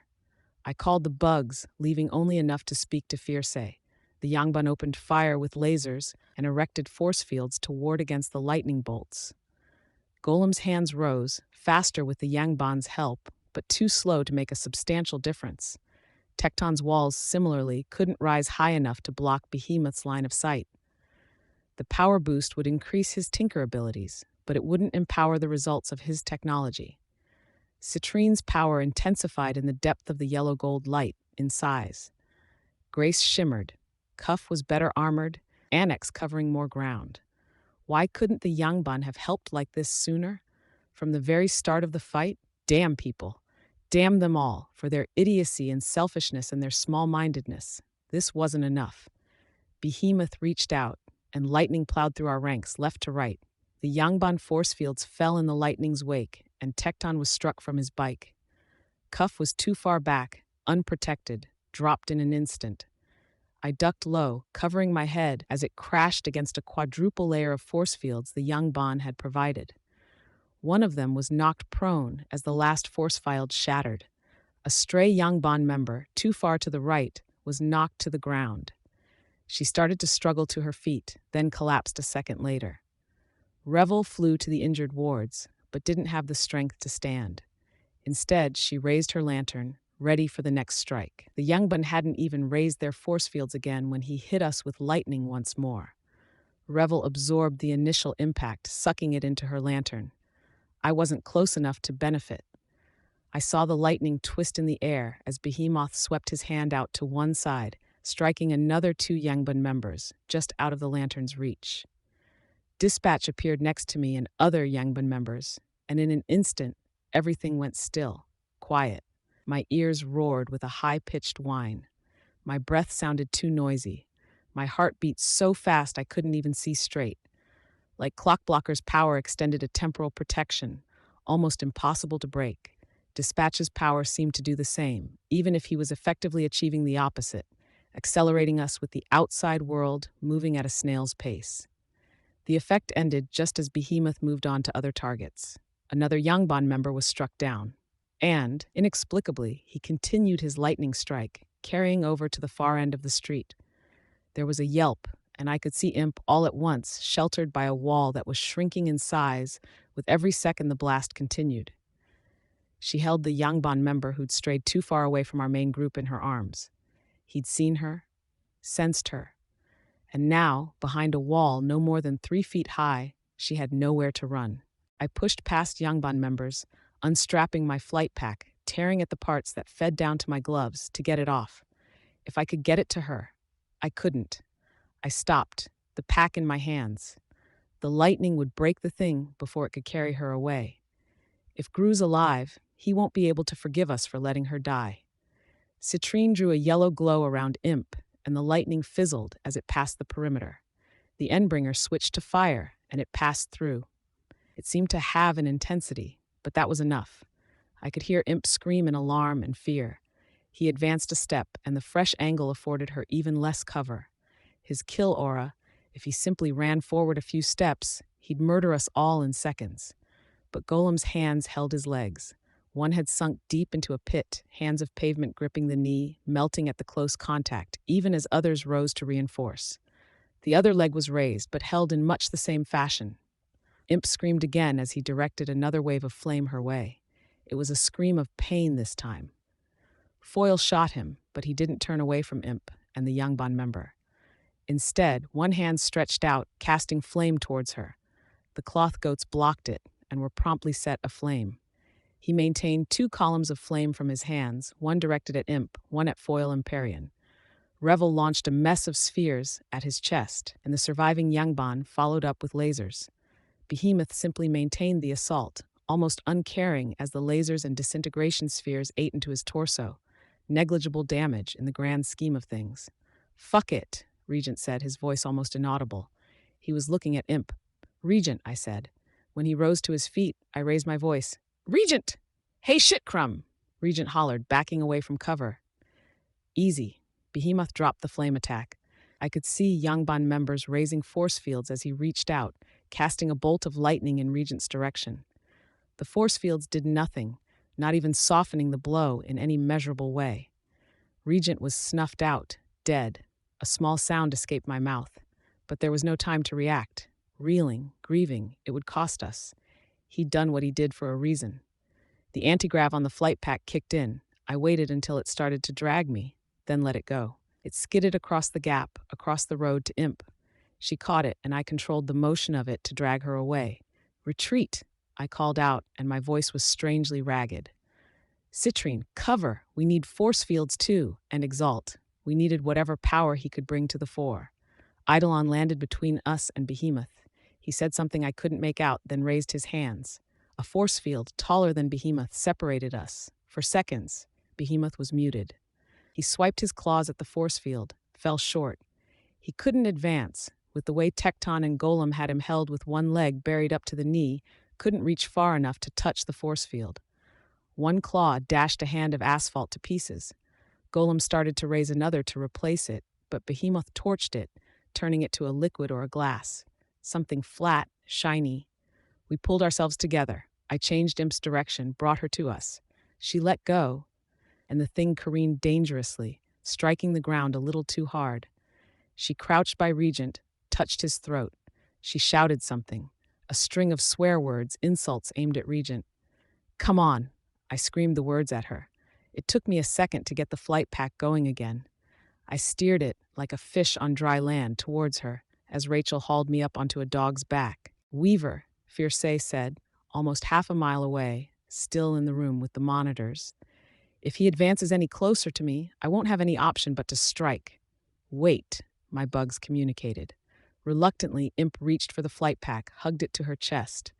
Not the best option, given the options I had for controlling it. Still, it was a way to get her moving towards us. Some heroes were pelting Behemoth from another direction. So little, in terms of effect, but it was a distraction. We needed to regroup, needed to form some kind of plan, however haphazard. Fuck it. Foil had the face mask. Who else? Citrine and Foil, the back of the head of the dog they rode. Dispatch wore a helmet, but I could use bugs to draw an arrow on the ground. That left Annex. Where the hell was he? My bugs couldn't sense him. My eyes could. In the midst of the smoke, I saw the bike Tecton rode was lighter than the rest. Annex was inside it. I pointed them in the same direction I'd sent the others. We converged on the same point. "Dispatch," I called out. "Huddle." He reached the midst of our group, and his power surrounded us. Silence, stillness. The buzz of my power at the periphery of my consciousness was a fraction of what it might otherwise be, limited to the bugs that crawled in the recesses of my costume. There was only the press of bodies, 2 dogs, and all of the rest of us in an area smaller than my jail cell. I tried to speak, and emotion caught my voice. It threw me, as if it didn't match how I felt, didn't match the composure I felt like I had. Nobody cut in. Nobody used the silence to venture an opinion. When I did speak, I did it with care, shaping each word, speaking slowly, so I wouldn't embarrass myself again. "How long? This?" Dispatch asked. His voice was low, grim. "This many people? Those dogs? 4 minutes, maybe 2, if we're all breathing this hard. Once we run out of air, I gotta cut it out." I nodded. Think. "Sorry about your pal," Tecton said. I shook my head. A denial? He was important to me, but what then? Was I wanting to focus on the situation? "Not now," I said, sounding angrier than I meant to. "Need a plan." "A plan?" Dispatch asked. "We run, we pray." "Last I heard, Scion was nowhere near," Foil said. "Nobody to pray to." "Not funny," Dispatch said. "This isn't the time to fuck around on the subject of God." I shook my head again. Plans, options. I had an idea half-formed in my head, and I couldn't bring it to the fore, some missing element. "Rachel, you wanted revenge on that motherfucker?" "Yeah," she said. "Leviathan killed my dogs. Behemoth killed your friend," Tecton added. "And Leviathan killed my dogs," Rachel said. "They both pay." "They both pay," I agreed. "What the hell's Exalt's power?" "Aerokinesis and telekinesis." Dispatch answered me. "But he spends a charge, takes a day or days to build it up again," which explained why he hadn't helped. Fuck. Eidolon's power, he chooses what powers he gets. He gets the powers he needs, Dispatch said. He can be receptive to new ones, hold tighter to ones he wants to keep. But that's it. I nodded. He was at the mercy of his passenger, it seemed. I glanced to my right. "Foil, can you use your power on just the tip of an arrow?" "Yeah, but why would you want me to? Fucks up the trajectory." "Just thinking," I said. "You have a plan," Rachel said. There was a measure of smugness in her voice. No, I was reading her wrong. Satisfaction? Maybe yeah, I said. I glanced at the space outside the bubble. The people were moving at a glacial pace, heads turned our way. Eidolon flew in the sky above. We need to hurt Behemoth, and hurt him badly enough that he gets distracted. Then I signal Fierce Say, And hopefully we aren't vaporized in the wake of all that. Explain, Dispatch said. Each of us has a role to play, I said. Timing's essential, so's luck. Worm. Arc 24 crushed, part 4.2. The bubble burst, and we moved into action. Behemoth had barely advanced from his position. The others were still running. We'd earned ourselves 2 minutes to think, to plan, and discuss. I'd gathered countless bugs through my journey across the city. I'd briefly lost track of them when I was teleported away from Fierce, but they were still there. Relatively few had died, even from the start, their lives thrown away to test the boundaries of fires or gushing water, or shielding people from the roar. A lot of bugs held in reserve. Golem, I called out. Metal hands. Doesn't matter how big. Find a way. He glanced at me, still jogging away from the Endbringer. Still, he managed to find a shop with a metal shutter at the doorway. He plunged his hand inside it, and hands appeared in various places across the street. A large one from a rickshaw, another from a car's engine block, small ones from the metal grills covering windows. Half of my bugs gathered, another half began chewing through power lines. The transformers here were nightmares, tangled messes, and had an abundance of wires. Each of the others was carrying out their tasks, their roles. Rachel had a chain stretched between two dogs and was attaching the chain from one dog's harness to it to extend the thing further. Annex stretched it further, extending it so each link was nearly 2 feet long, thin. Citrine was tinting the area between us and Behemoth. Dispatch called to Eidolon, and the ex-triumvirate member descended. Dispatch contained them. Eidolon needed time, and he needed to hear the details of our plan. Dispatch would give him both. In the distance, Behemoth pushed his way through the force field, shattering it. We had a minute, if that. I waited impatiently as the others tended to the chain. Dispatch's effect ended. He and Eidolon relocated to the other end of the street. Dispatch took a second to catch his breath, and then he used his power on Eidolon again. Come on, I thought. This could go awry with one lucky shot from Behemoth. Yangban, I shouted, no doubt mispronouncing the title. Force fields. Protect the teams.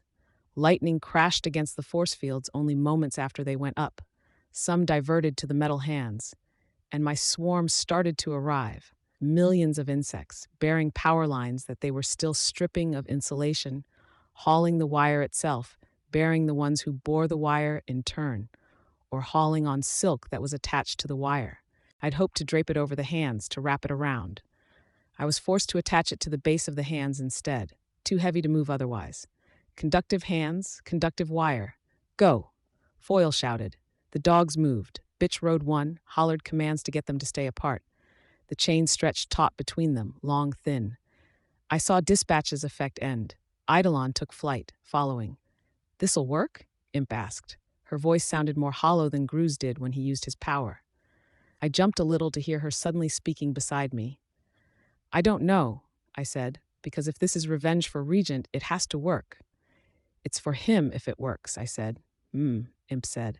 I'll kill you if it doesn't then. We're all screwed if it doesn't, I said. She said, and she didn't say anything else. The Endbringer lashed out with a mess of lightning. It caught one dog before it disappeared behind cover. The dog slowed, but it recovered and found its pace, redoubled its efforts to catch up, as Rachel continued to shout commands to keep the chain taut. Behemoth used fire instead, targeting Rachel, and Citrine's power dampened the effects. That was her role in this. It was just a question of whether it would run out prematurely, if the dogs would get far enough. He clapped, and a shockwave tore through the area. Rachel was already directing the dogs. They moved so there was cover, buildings between them and Behemoth. The chain, imbued by Foil's ability to shear through anything, cut through the buildings as though there was nothing there. And just like that, they made it.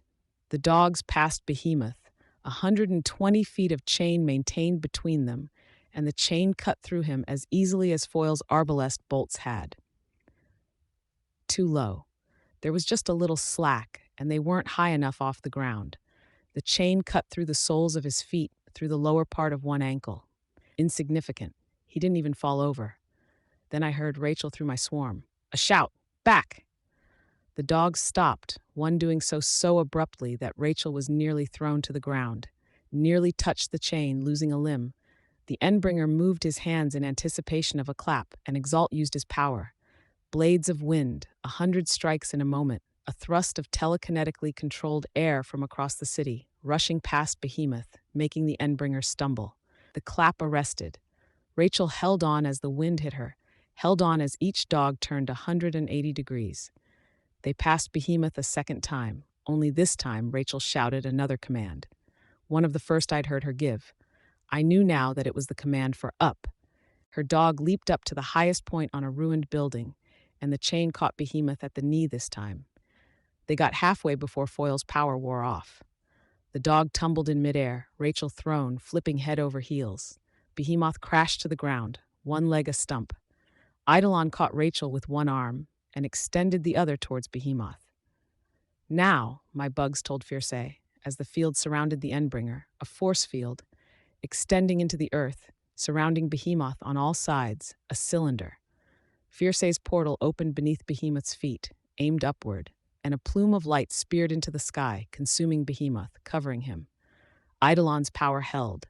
He'd had the situation explained, had been given time to let his power build up to full strength, and his passenger had supplied something with a durability on par with Clockblocker's ability. Inviolable. That'll do, Imp said, quiet. The light continued to flow upward, a narrow column no more than 50 feet across, billowing out only slightly as it reached the top of Eidolon's barrier, parting smoke and clouds in a circular ring, revealing the intensely blue sky above. The entire sky seemed to brighten as the light dissipated beyond our atmosphere. Fierce's light faded, and the barrier collapsed. Dust continued to fill the area, plumes of it. Behemoth lurched forward, not quite Behemoth, but a skeleton, something like a skeleton. Emaciated, a black-red frame dripping with ichor, it had all of the key features, the basic underlying structure, with the horns and the gaping mouth, the claws, and the way the shoulders were broad enough to host his bulky frame, but a good 80% of him had been torn away, shredded, a skeleton covered in a veneer of meat. Go, I whispered, feeling a quiet despair. Go home, go underground, leave. We hurt you as badly as we've ever hurt you bastards. That's enough. He reached out, and lightning reached across the landscape, striking Golem's metal hands into the grounding wires I'd rigged. The hands melted with the intensity of the strikes. Behemoth wasn't any weaker than he had been, not in terms of what he could dish out. As much as he was wounded, he was healing. Even from where we stood, I could see him healing, flesh expanding, swelling, regenerating. The Endbringer lurched forward on 3 intact limbs, starting to glow with that radioactive light of his. He was ignoring or ignorant to Eidolon's escape as the hero carried Rachel away, the dogs following on the ground. He was continuing to make his way towards Fierce, who had formed another portal, was gathering power for a second strike. Retreat, I said, only to realize I wasn't loud enough for anyone but Imp to hear. I raised my voice for the others. Go, retreat and regroup. Worm. Arc 24. Crushed. Part 5. The damage Behemoth was wreaking in New Delhi was, I thought, a microcosm of what was happening all over the world. 3 or 4 attacks a year since the Simurgh had appeared. The fight with Leviathan in Brockton Bay had been a good day. We'd lost people, we'd lost good capes, but more or less bounced back, made it 3/4 of the way back to where we needed to be in a matter of months. There had been ugliness, infighting, a hell of a lot of doubt, but we'd started to make our way back to where we should be. It had been the lowest number of casualties we'd had in an Endbringer attack in years, not counting a few of the Simurgh attacks. A good day. This isn't a good day. Behemoth roared. This is the other end of the scale. For nearly 20 years, we'd endured intermittent Endbringer attacks, and the end result was, globally, what was happening here in a matter of hours. We were divided, scared, fighting among one another, and our defenses were being eroded. We were being forced into pockets of defense, instead of a united one where we all stood together. Those pockets, in turn, were at risk of being wiped out with a series of decisive blows. Yes, we had our good moments. Doing as much damage to him as we just had, that was a good moment. But we had bad ones too, and the end result was always the same. The bastards plural, kept coming. Fierce's light had cleared smoke and dust from the sky. though it had been almost entirely directed upward, with concentric rings still marking the skyline. Smoke was free to rise, and Behemoth was in plain sight. He was moving on three limbs, planting hands on the ruined, half-toppled, and flame-scorched buildings to stay more upright. His body, though, was a mix of high contrasts. His flesh, what little was visible through the black ichor that dripped from his frame, glowed a silver white.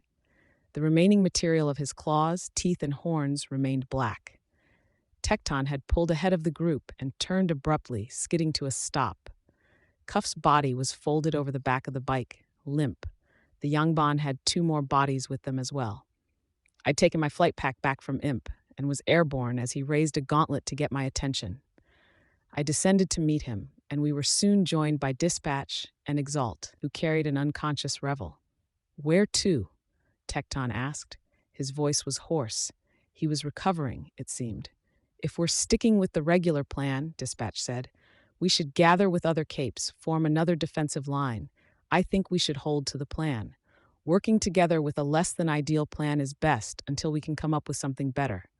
I glanced over my shoulder at Behemoth's barely visible profile. How far away was safe if he was emitting that kind of radiation? "Far, far away," I answered my own unspoken question. "Weaver?" Tecton asked me. I ventured, "There's a temple not far from here.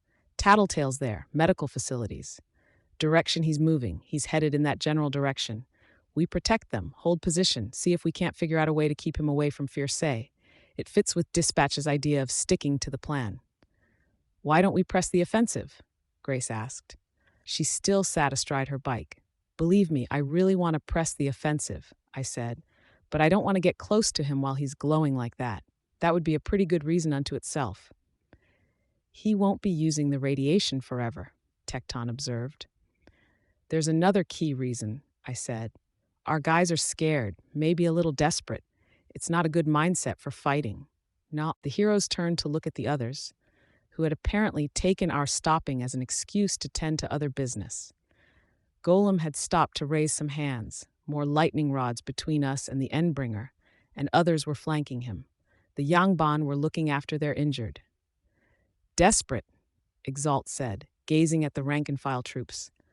I wanted to join the others, to get involved and help, offer what little medical care I could, and the mental and emotional support I knew they needed.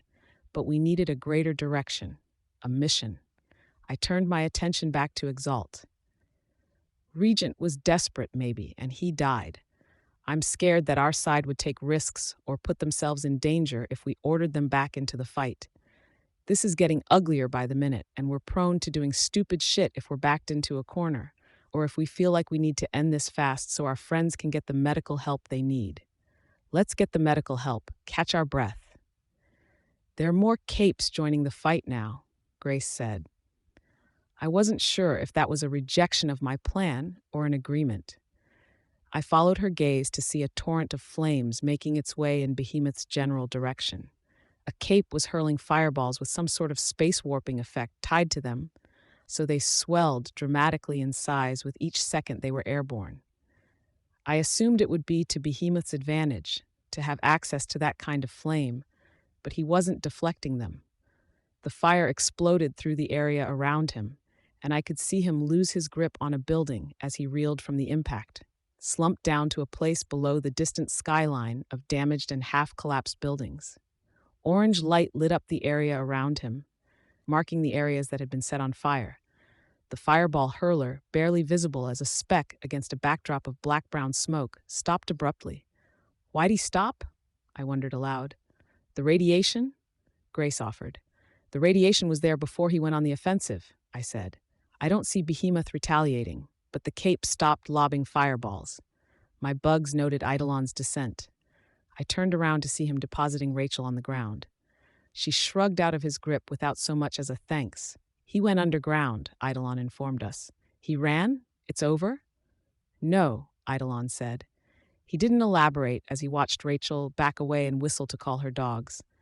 The opaque pane of his mask was heavily shrouded beneath the heavy hood he wore, a dim blue-green glow emanating from within. He was burned, his costume scorched and shredded in places, but the body armor beneath had more or less held. shaped to give the illusion that he had more muscle than he did, it seemed. I could see blood running along the cracks at one panel of armor, where he'd apparently sustained a heavy blow. He was mortal, after all. Eidolon could bleed. Fitting that he layered disguises behind disguises.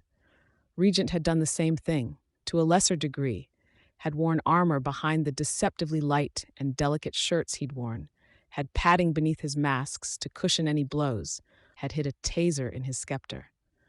I felt a pang of guilt, a swelling lump in my throat. I'd never really gotten to know Regent, not to the extent that I'd gotten to know the others. He hadn't really revealed much about himself either. I'd reminisced before about the intimacy of friendships, about the sharing of vulnerabilities, allowing others to be close, exposing oneself to possible harm. I'd done it with Emma, back in the day, and I'd suffered for it. I'd allowed myself to form a kind of intimacy with the Undersiders, and it might well have been a reason we'd survived this far. Regent hadn't established that kind of intimacy with us. Except maybe for Imp, he'd hidden so much.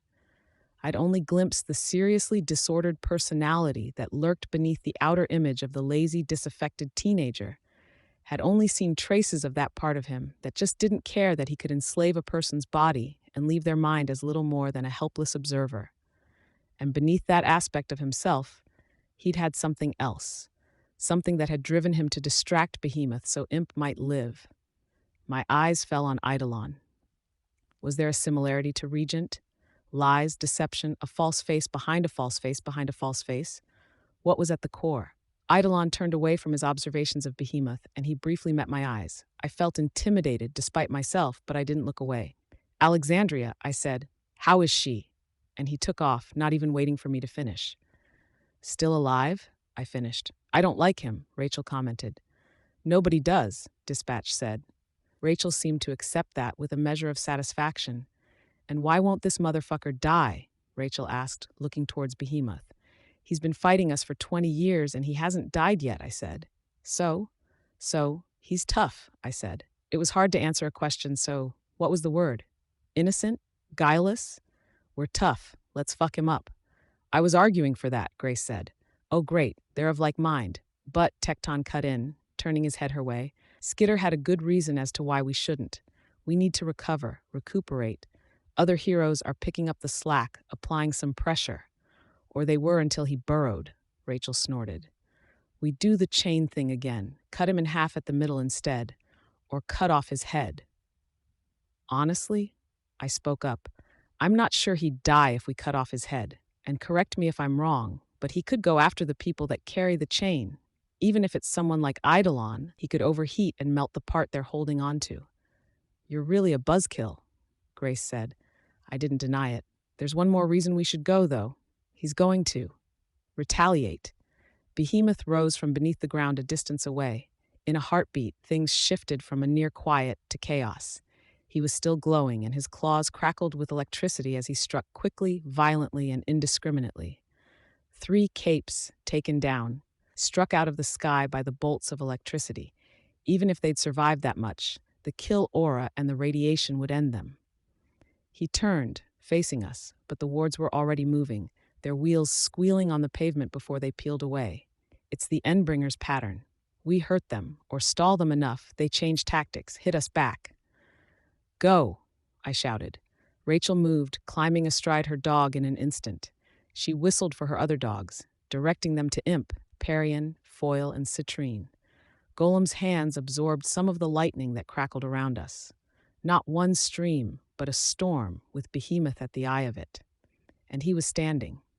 He didn't necessarily have a full leg, but he had the ability to stand upright now. And Rachel, as I saw her making her way to the Undersiders, looked determined.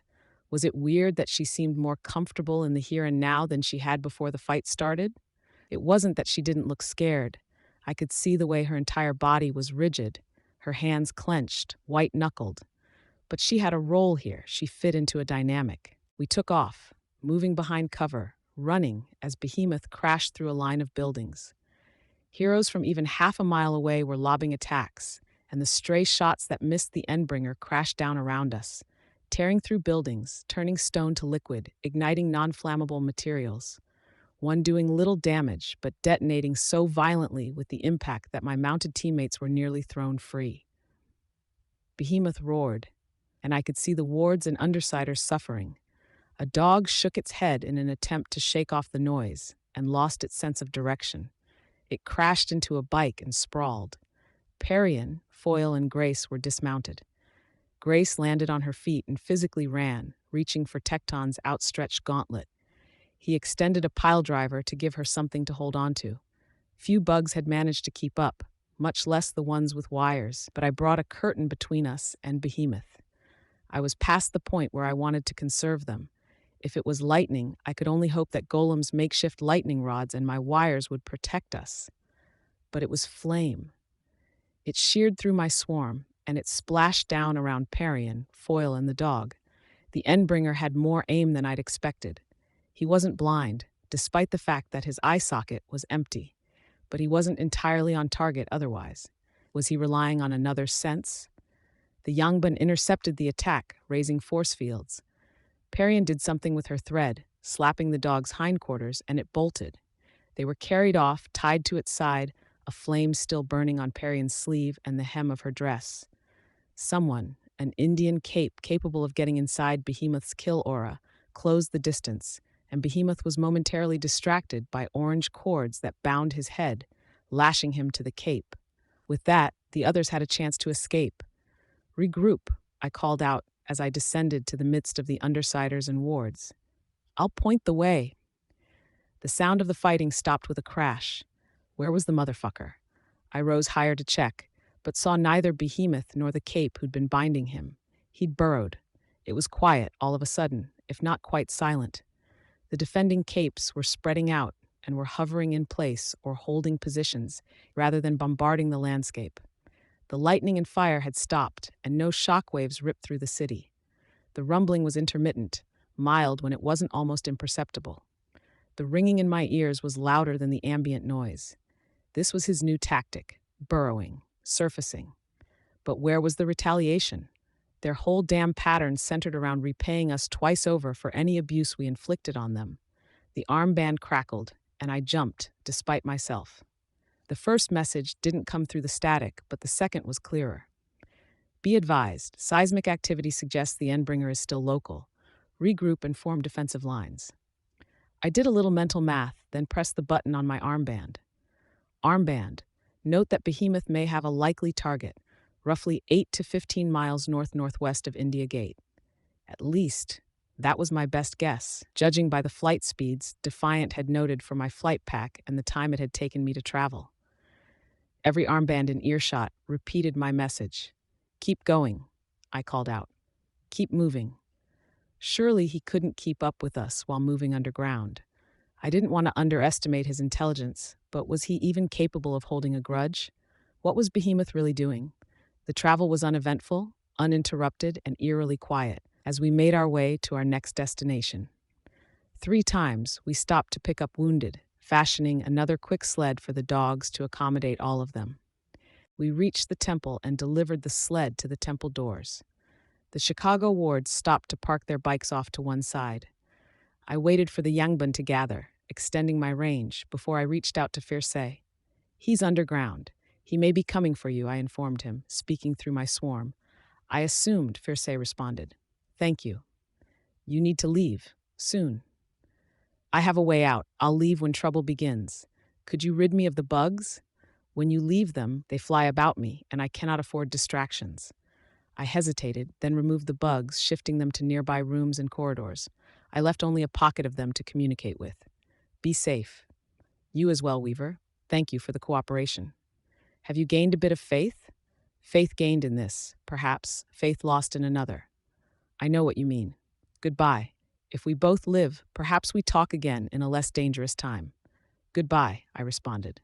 I drove the remainder of my swarm from his chamber. It once again became a blind spot, an emptiness in my powers range. "You okay?" Tecton asked as he caught up with me. He held Cuff in his heavy armored hands as though she were a small child, saying goodbye to a self-professed madman. "Is she okay?" "She's breathing, but I can tell she's hurting." I nodded, glancing over my shoulder as the others caught up. "Bitch brought her dogs. We entered the front door, and I saw the amassed capes within. Innumerable teams looking after their wounded, lacking in direction. The temple interior had no benches, and bedding had been laid out flat on the ground, capes set down in rows. Medical teams were scrambling to take care of them, and capes with first aid experience were hurrying to help.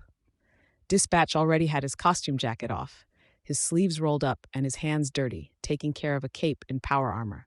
Parian was sitting on a mattress, tearing at her sleeve to show the burn, with foil and citrine beside her. I couldn't help but notice that more than half of the capes were covered in white sheets. That wasn't counting the innumerable capes left lying dead in the streets, like we'd done with Regent. Behemoth killed more easily than he wounded. Clockblocker had fallen. I looked for him in the crowd of injured. I didn't see him. Then again, I had my suspicions already. This only helped justify them.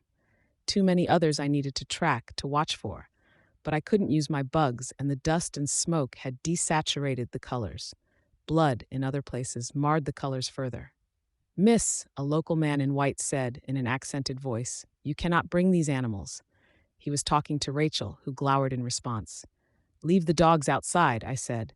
"I'm not leaving my fucking dogs," she said, her voice hard. Damn it. My eyes roved over the crowd, but I couldn't see Gru or Tattletale. I didn't want to use my bugs, not in a sterile environment. It was left to me to rein her in some. "You can come and look for Gru and Tattletale with me, or you can stay outside with the dogs." She scowled, and for a second I thought she'd stride out of the doors. Instead, she pointed, barking out orders. "Out! Go guard!" The dogs filed out of the double doors of the temple.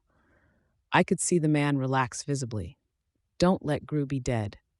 Don't let Gru be dead, I thought. Tattletale was okay. She was okay the last time I saw her. "My friends, they were stable," I told the man in white.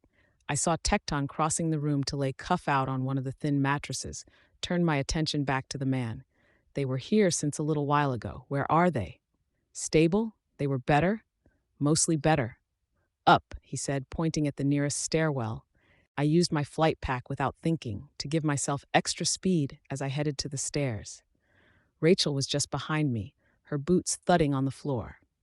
There were more wounded above, recuperating in a long, narrow room with beds on one side. In a grim twist, like a reminder of how close they'd come to dying, the opposite side of the room had more mattresses on the floor, more bodies. How many dead, all in all? 15 in this room alone, placed side by side, their shoulders touching.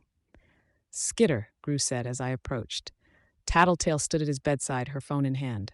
There were no curtains here, no privacy. This was all improvised, care facilities hashed together with what the locals had on hand. He still wore his helmet, but he had his jacket off. He noted the arrival of the others. "Imp, bitch, it's Weaver now," I corrected him. "I know," I said. I looked at his arm. The burned flesh had angry blisters. "You okay?" A hand pushed at me, moving me out of the way. "Imp." She approached her brother's bedside. "Hey, kid," he said. Beside him, I could see Tattletale's reaction. She was silent, silenced by the damage to her throat, but she communicated well enough that she'd drawn the full conclusion from our presence. Her eyes closed, her head lowered. There was no smile on her face as she heaved out a whistling sigh through the plastic tube taped to her throat wound. "Regent's dead," Imp said. I could see Gru go still. As if reminding us of the culprit, there was a distant rumble. It grew steadily in intensity, then stopped abruptly. As far as I could tell, with bugs spread out over the area within 2,000 feet or so, the Endbringer wasn't moving any closer to us. "I should have been there," Gru said. "Yeah, well, you weren't," Imp retorted. I put a hand on her shoulder. She tried to knock it away, and I dug my fingers in as I refused to cooperate. It must have hurt. My old costume's fingertips had clawed points. She didn't say anything on the subject. "No, Gru," I told him. "You want to feel bad? That's allowed, but I forbid you from taking the actual blame for this." "You can't do that," he said. His voice was hard. "I'm team leader, not you. I'm supposed to pick up the slack, remember? I'm supposed to manage these guys. So don't turn around and decide shit like this when you left. I dropped the ball. I didn't move fast enough. I got hurt, and because of that, I wasn't there to help, to lead. You're not allowed to take the blame because if you start, then I've got to own up to it too," I said. My breath hitched. It caught me off guard. I had to stop and take a deep breath. Staying calm, composed with my words carefully measured out, I said, I was there, and there was nothing I could do. And if you're saying you could have done better, I've got to think I could have too. So I'll match you 1 for 1 on any guilt trips. He sighed heavy. Fuck. Fuck, Imp echoed him. Fuck, Rachel followed, from the entrance to the room, as if we were toasting Regent in our own messed up way. Tattletale was nodding. Fuck, I agreed. Christ, Gru said. What do you even say to that? How do you even pay your respects to a guy like him? He was a jerk and worse, I said. I saw Imp bristle but held onto her shoulder, and he died for Imp's sake. Gru looked startled at that, as much as one could look startled with an all-consuming costume like the one he wore. Tattletale, beside him, was unfazed. She frowned a little. Christ, he said again. So maybe we respect him by respecting that. There was no response to that for a few seconds. Yeah, Imp said, her voice small. I'm gonna fucking kill his dad for him. That's not what I meant, I said. I meant we should remember the best part of him. That part of him would have killed his dad too, Imp said. I sighed. I wouldn't win here. I changed the subject, seeing how quiet Gru was. You should know, Gru. We got ours back. We heard him, Behemoth. Gru raised his head, meeting my eyes with the empty black eye sockets of his mask. The others will explain, I said. I let my hand fall from Imp's shoulder. You wouldn't believe how much I want to be an undersider again, right this moment. Fuck me. I want to remember the guy, to reminisce. But this isn't over, and I've got another team to help look after. Wheel. Gru started. He stopped as some doctors came barreling in, wheeling in beds with unconscious capes. Out, one of them shouted at us. No more visiting. There isn't room. Asshole! Imp snarled, jumping out of the way as someone moved the bed beside Gru's, nearly sandwiching her between the two. Go, Gru ordered her. Go irritate someone who isn't loaded with painkillers. A way of remembering Regent? She asked, as if she were trying to be funny, but there was a break to her voice as she altered the pitch to make it a question. Exactly, he said. Fuck it, she said, under her breath. Fuck it. Fuck it. We left the room with only Gru and Tattletale staying. The three of us made our way down the stairs, Rachel just to my right. I glanced over my shoulder at Imp. Her head was lowered a fraction, her arms folded. Her gaze was on the rows and columns of injured and dead capes in the main hall. We hadn't brought Regent's body. We'd left it lying in the streets, too busy trying to stay alive to collect it. Was that what she was thinking about? There was a rumble, with a shaking that affected the whole structure. Something distant, beyond my power's range. A heavy crash. Somewhere in a northwesterly direction. Versailles, I thought. Had that been his complex? At the entrance to the temple, heroes were gathering. Our last stand. I could see the Chicago wards at one corner. Tecton was talking to Wanton, who was on crutches. Wanton's right arm ended in a stump at the elbow, bandaged with crimson on the end. Bad luck, I thought. I joined Tecton, only to realize that Rachel had accompanied me. I suppose she didn't have anywhere else to go. Imp didn't either. Another glance showed her lagging behind the group, clearly lost in thought. I lowered my voice. Rachel, maybe you can do me a favor? I ordered my thoughts, then voiced them. Gru and Tattletale are too injured to help out. I'm focused on other stuff, and Parian and Foyle are looking after each other. Can you keep an eye on Imp? Rachel made a face. I thought you wanted me to do something. This is key, I said. She needs someone to be there right now. That's all. I don't know what the fuck I'm supposed to do. What if she gets... Rachel trailed off. Emotional? Support her? Tecton cut in. I suppressed the urge to wince. He went on, she's your teammate, right? How the fuck do I support someone? She asked. Stupid. Not my thing. I started, but Tecton was already talking, his voice deeper, his conviction stronger. Grace was listening in as well now. Empathize, he said. Rachel glowered at him, unimpressed. He tried again, earnest. Okay, here's a cheat I learned in a leadership seminar. It's called active listening. Someone says something, a complaint or a criticism, or they're excited about something that happened to them. For a lot of us, our instinct is to offer a solution or expand on an idea, to fix or offer something. The key is to think about how they're feeling, be receptive to that, and parrot it back to them. They just got a new car and they're happy about it. A simple, "That's excellent," or "You must be so proud" works. It leaves room for them to keep talking, to know you're listening. For your teammate who just lost someone she obviously cared about, just recognizing that she's upset and she's right to feel upset, that's enough. I opened my mouth to say something, but I couldn't even begin to sum up how useless this advice was to Rachel in particular. "That's retarded," Rachel told Tecton.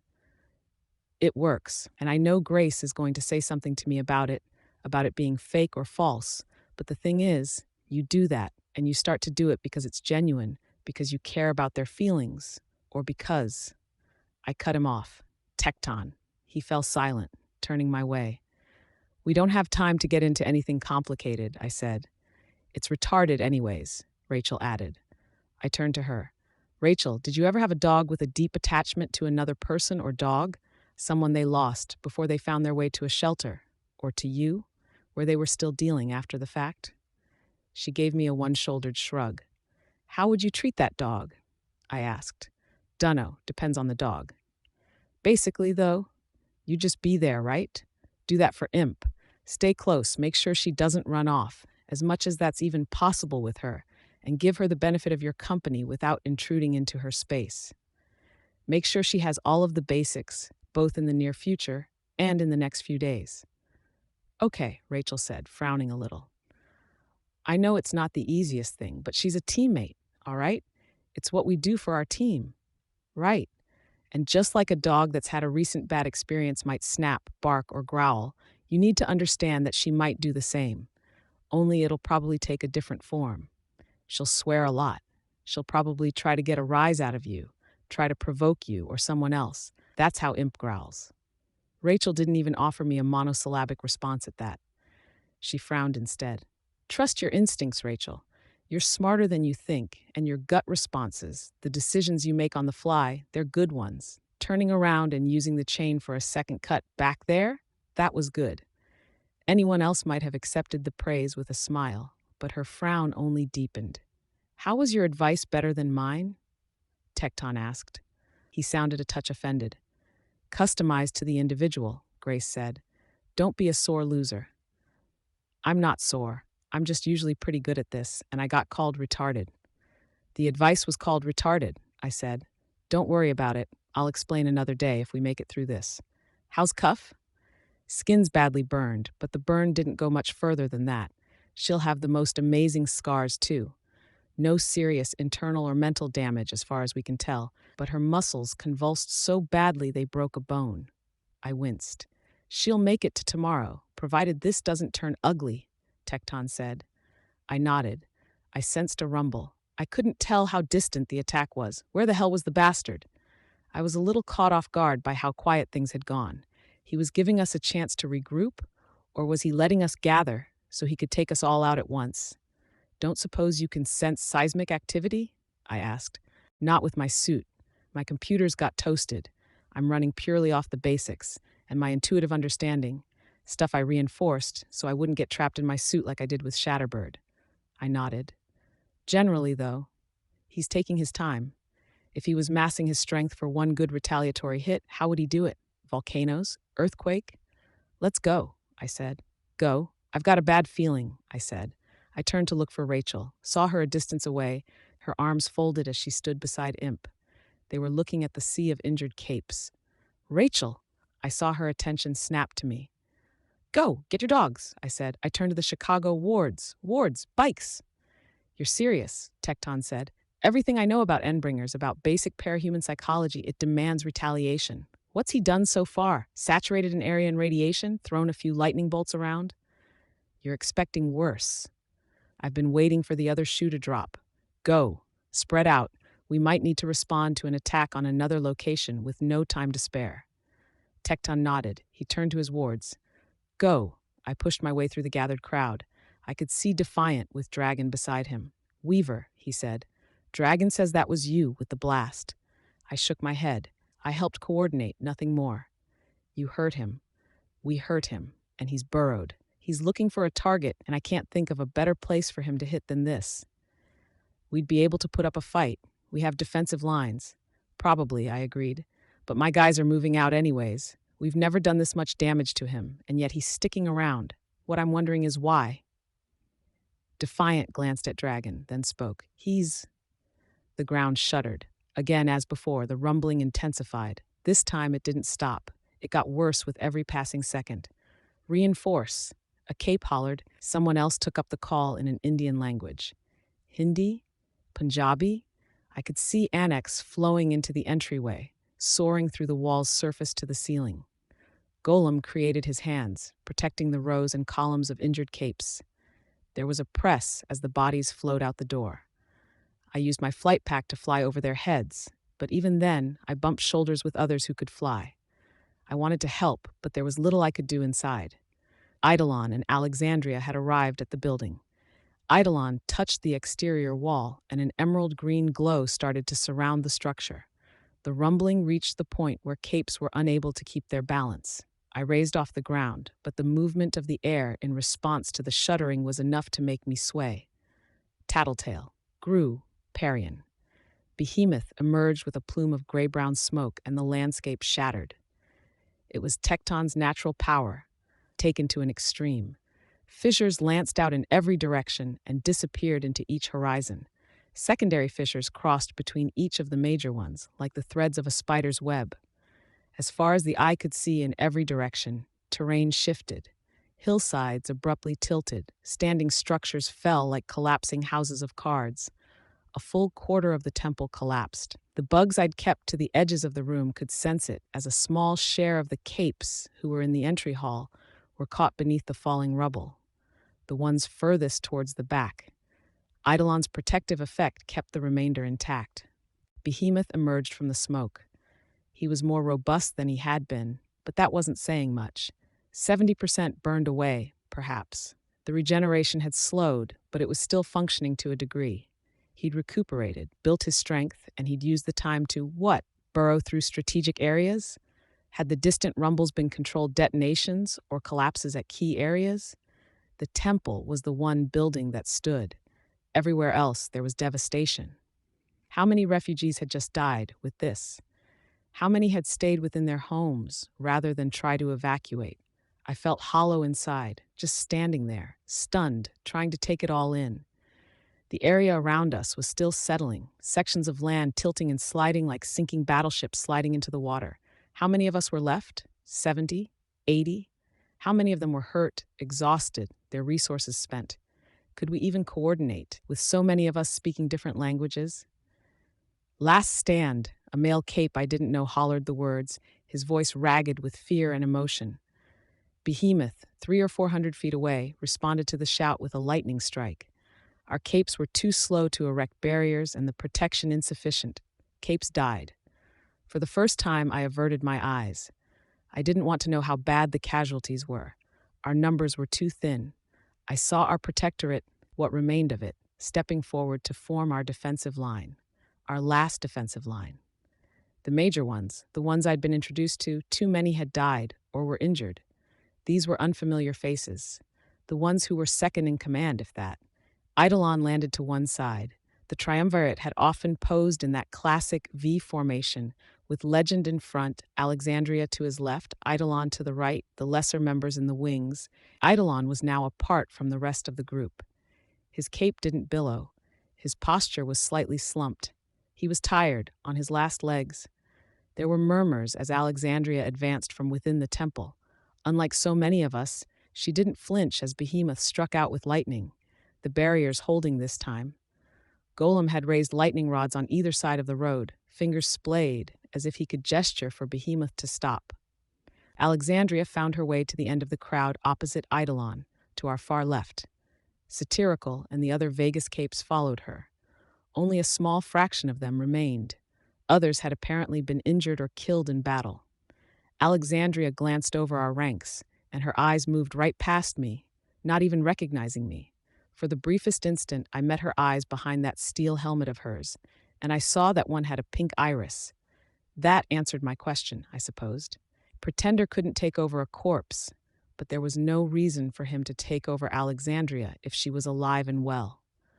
Cauldron had collected Pretender, and they had him controlling her because she was no longer of any use to them on her own. Our side was busy getting sorted into groups, spreading out so he couldn't hurt too many of us at once.